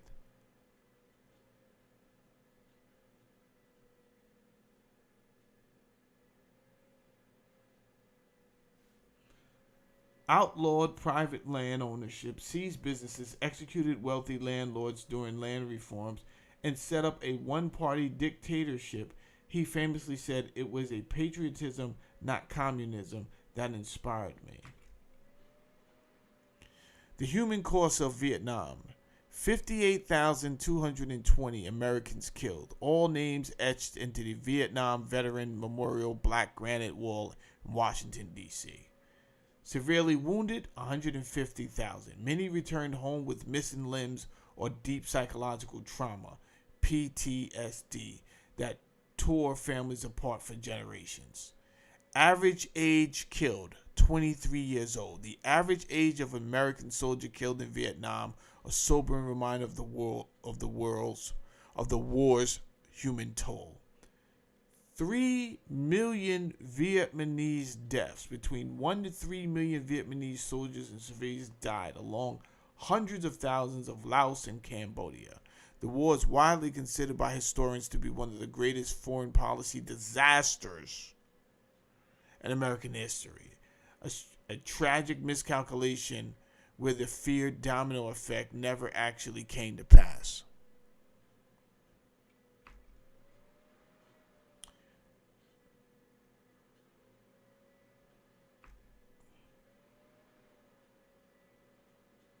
Ho Chi Minh died in 1969, 6 years before the war ended in 1975, when the North Vietnamese tanks crashed through the gates of the Independence Palace in Saigon. The capital of South Vietnam, Saigon, was renamed Ho Chi Minh. So my point is this. We did all of that, right? And let me tell you something. They're probably lying about that fucking 58,000. Probably way more died than that. Nonetheless, millions died, and Ho Chi Minh still fucking won the war. They still won the war. We lost that war. We spent an equivalent of $1 trillion of today's money on that fucking war.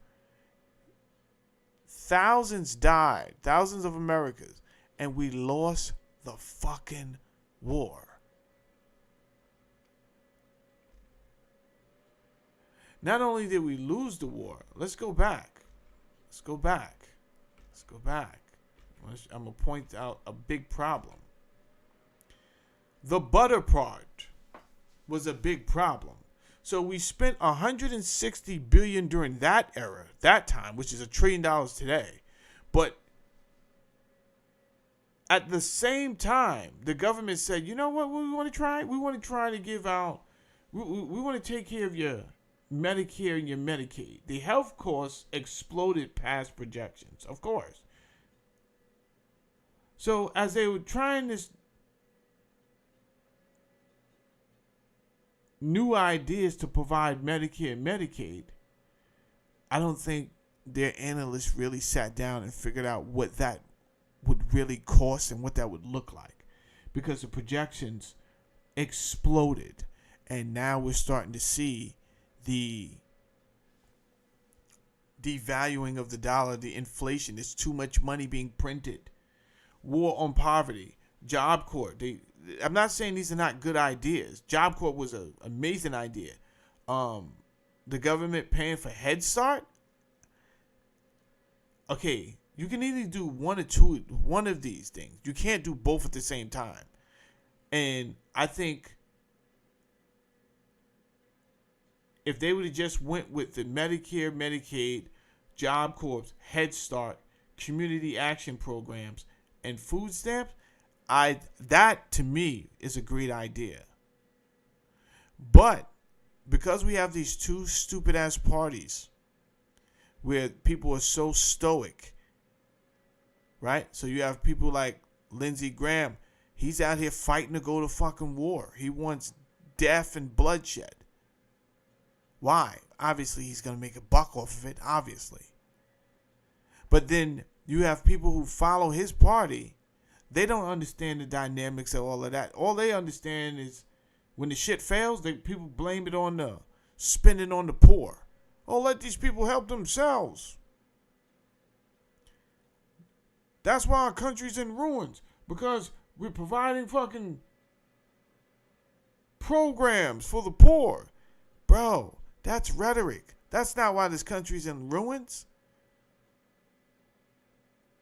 It's kind of like when they considered hydroxychloroquine as a solution during the pandemic, but when they did the tests, they purposely used an aggressive amount higher than was necessary. And then when people died, what did they do? They went and they blasted on the bullhorn. Hey, I told you this stuff was dangerous. Meanwhile, if the suggested milligram was like 200, they used 10,000 fucking milligrams. 2,000 milligrams. It's all in RFK's book, The Real Dr. Fauci. So when the results came back, people were like, yo, people dying over this stuff. This can't be a serious consideration for a solution. But what they never tell you is it never made sense. The application didn't make sense. It only made sense if you wanted the result you got, which was death. Well, this is the same thing. It doesn't make sense to invite yourself into the war that you weren't asked to go into, but your ambition drove you. Your greedy ambition. Oh, France is getting out of there? Yo, we could take that over. Yo, bro, you got other programs that this country needs. Focus on that. Nah, I can't let this go. Well, we didn't let it go, and we fucking lost. Not only did we lose the war, but now you have people complaining that, see, all these programs. That's what ruined America. That was my problem with Charlie Kirk. People don't understand my problem with Charlie Kirk. He was saying things without elaborating on them, without going deeper into why. So you can't show up at a college and just start gaslighting white kids with Trump hats that the black people, the black race is the cause of all the fucking ailments. If you're not going to tell the whole story. Yeah, obviously there's a there's a higher rate of drug abuse and drug use and drug dealing in these communities. But let's talk about the history of this. Let's shed some flashlight on that. With the United States bringing in the goddamn drugs for them to sell. That it would influence them to act like Neanderthals, because this is the first time they're getting this amount of money in their life. And I got news for you, white community. You're no different. You would do something strange for some goddamn change, I assure you. Don't make me go get some meta glasses, drive right out to fucking Kensington, and get a BJ from a white girl for fucking $7, nigga.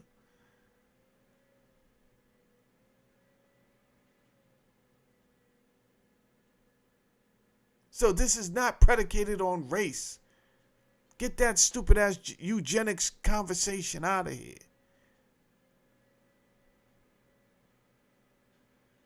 We're humanoids, and everybody has a limit. The human race. We have a limit. Anyway, somebody says these sounds like good programs. I think they're great programs. If we would have just focused on them, food stamps, Job Corps, Head Start, community action programs, healthcare, I think these are great ideas. But guess what? Because we did both, Nixon had to later come through, right? So all of that wouldn't happen. The program started in 1965. Vietnam War happened in 1968. I think 71. Let's find out. Nixon came through, and he got us off the standard because he didn't have no fucking choice.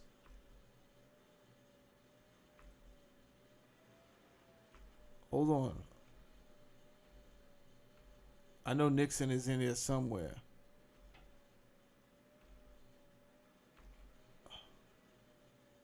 $1971, Nixon closes the gold window. Dollar becomes fiat currency. He had to announce this. I wasn't alive yet, but he had no fucking choice. Because people were coming over.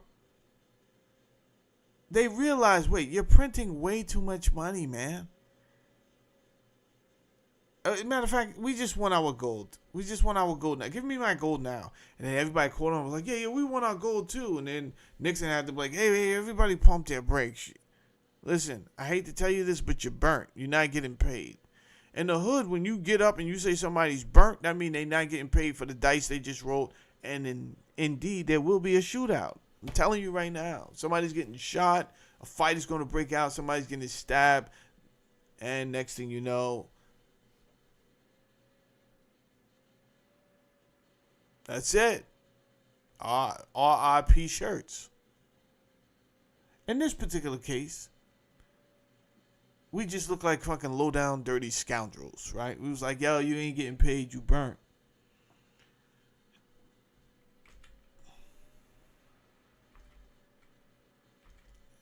That's not good.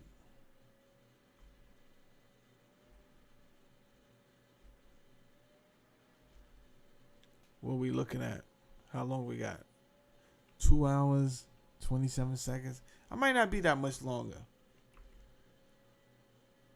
The U.S. government used the term military advisors purely as a political diplomatic euphemism to hide the truth to avoid telling the public America it was getting involved in another war. So that's another thing.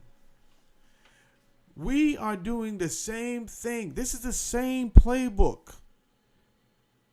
What they rely on is that most people will die and not remember what happened, and then they end up running the same playbook for people that weren't even born yet, like myself. So I'm too young to remember something I wasn't even born. This shit happened in 1971. I was born in 77. However, it's the same playbook they're using right now. Different people, same script, different actors. So Trump got himself into a war by changing around the semantics. We got ourselves into the Vietnam War by changing around the semantics. Congress never approved for America to go to the war. America said, okay, we're just consultants and we're just going to send over some military advisors. Wait, how many advisors are you sending over? Just 16,000, that's it. You're sending over 16,000 fucking advisors? Are you kidding me?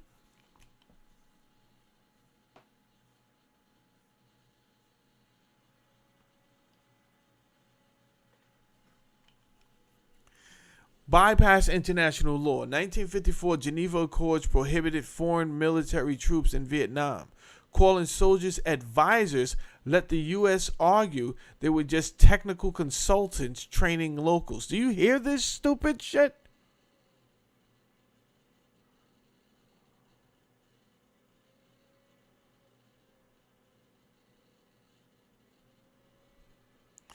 Keep the public in the dark. After the brutal Korean War, Americans had zero appetite for another Asian conflict. Sending advisors sounded harmless and kept the intervention under radar.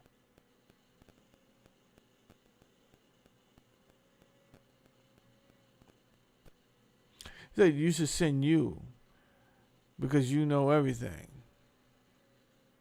You're entitled to your opinion. The reality on the ground, these soldiers were fully armed, flying helicopters, leading patrols, and exchanging heavy gunfire. The first American soldier killed in Vietnam died in 1959, 6 years before the combat troops were officially admitted.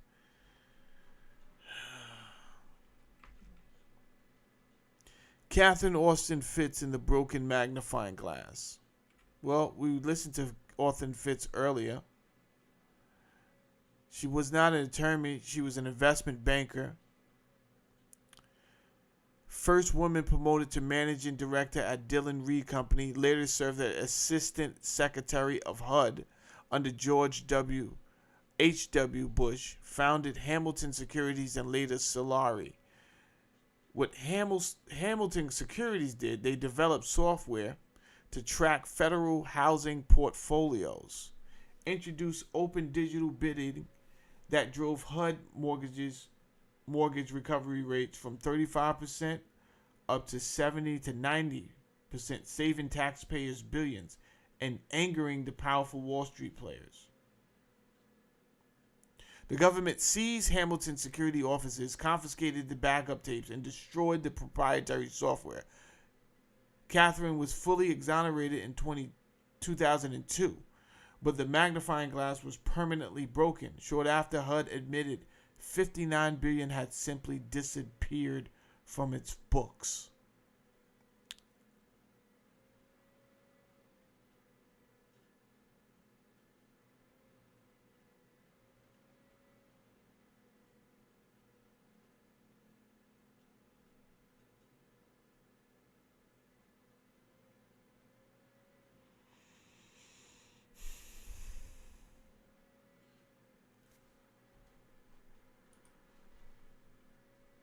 I think that's crazy that this lady would create a software that tracked the federal housing portfolio and it saved taxpayer money. They got so upset that they attacked her. That should tell us something. Now, I don't know what every individual is going to do, you Americans, but what I'm saying is things have changed. You have to do something. I don't know what that something is. It could be move out of the country, but who knows? You go to another country and it's fucking worse. There's nowhere to, in my opinion, this is a Warriors movie. There's nowhere to run, nowhere to hide. But it might be a place to hide if you're willing to downsize your life, right? Maybe get some property, buy some running water off the grid, and simplify your life. That might work for a time. I don't know if going off the grid is going to help. It's like, what are you willing to endure? Or do you embrace the change? And you take a, if I can't beat them, I'll join them attitude. It's totally up to you. You have to do what's good for you guys.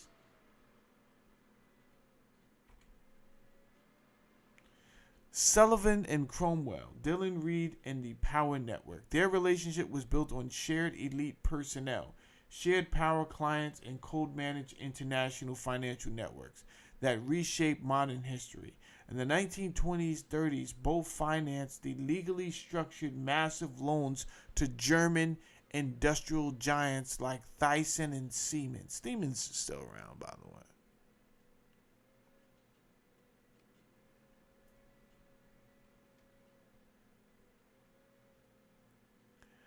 Yeah, that's how most people feel. Let our children deal with it in the future. That's how most people feel.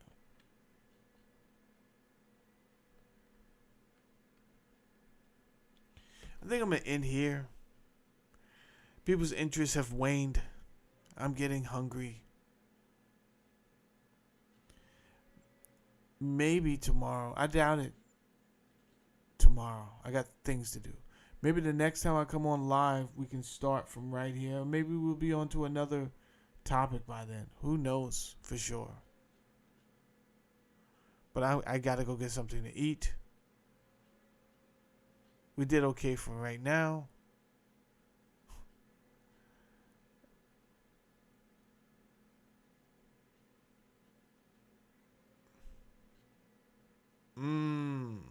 Great. Yeah, Uncle Andy, I agree. Listen, everybody. I'll chop it up with y'all later. I can't say when I'll be on again. I can't. Hopefully tomorrow. Let's see what happens. All right? Anyway, you guys have a blessed day. I got to go handle some business. Talk with you later. I don't think this conversation is over yet, though. I might make it into a series.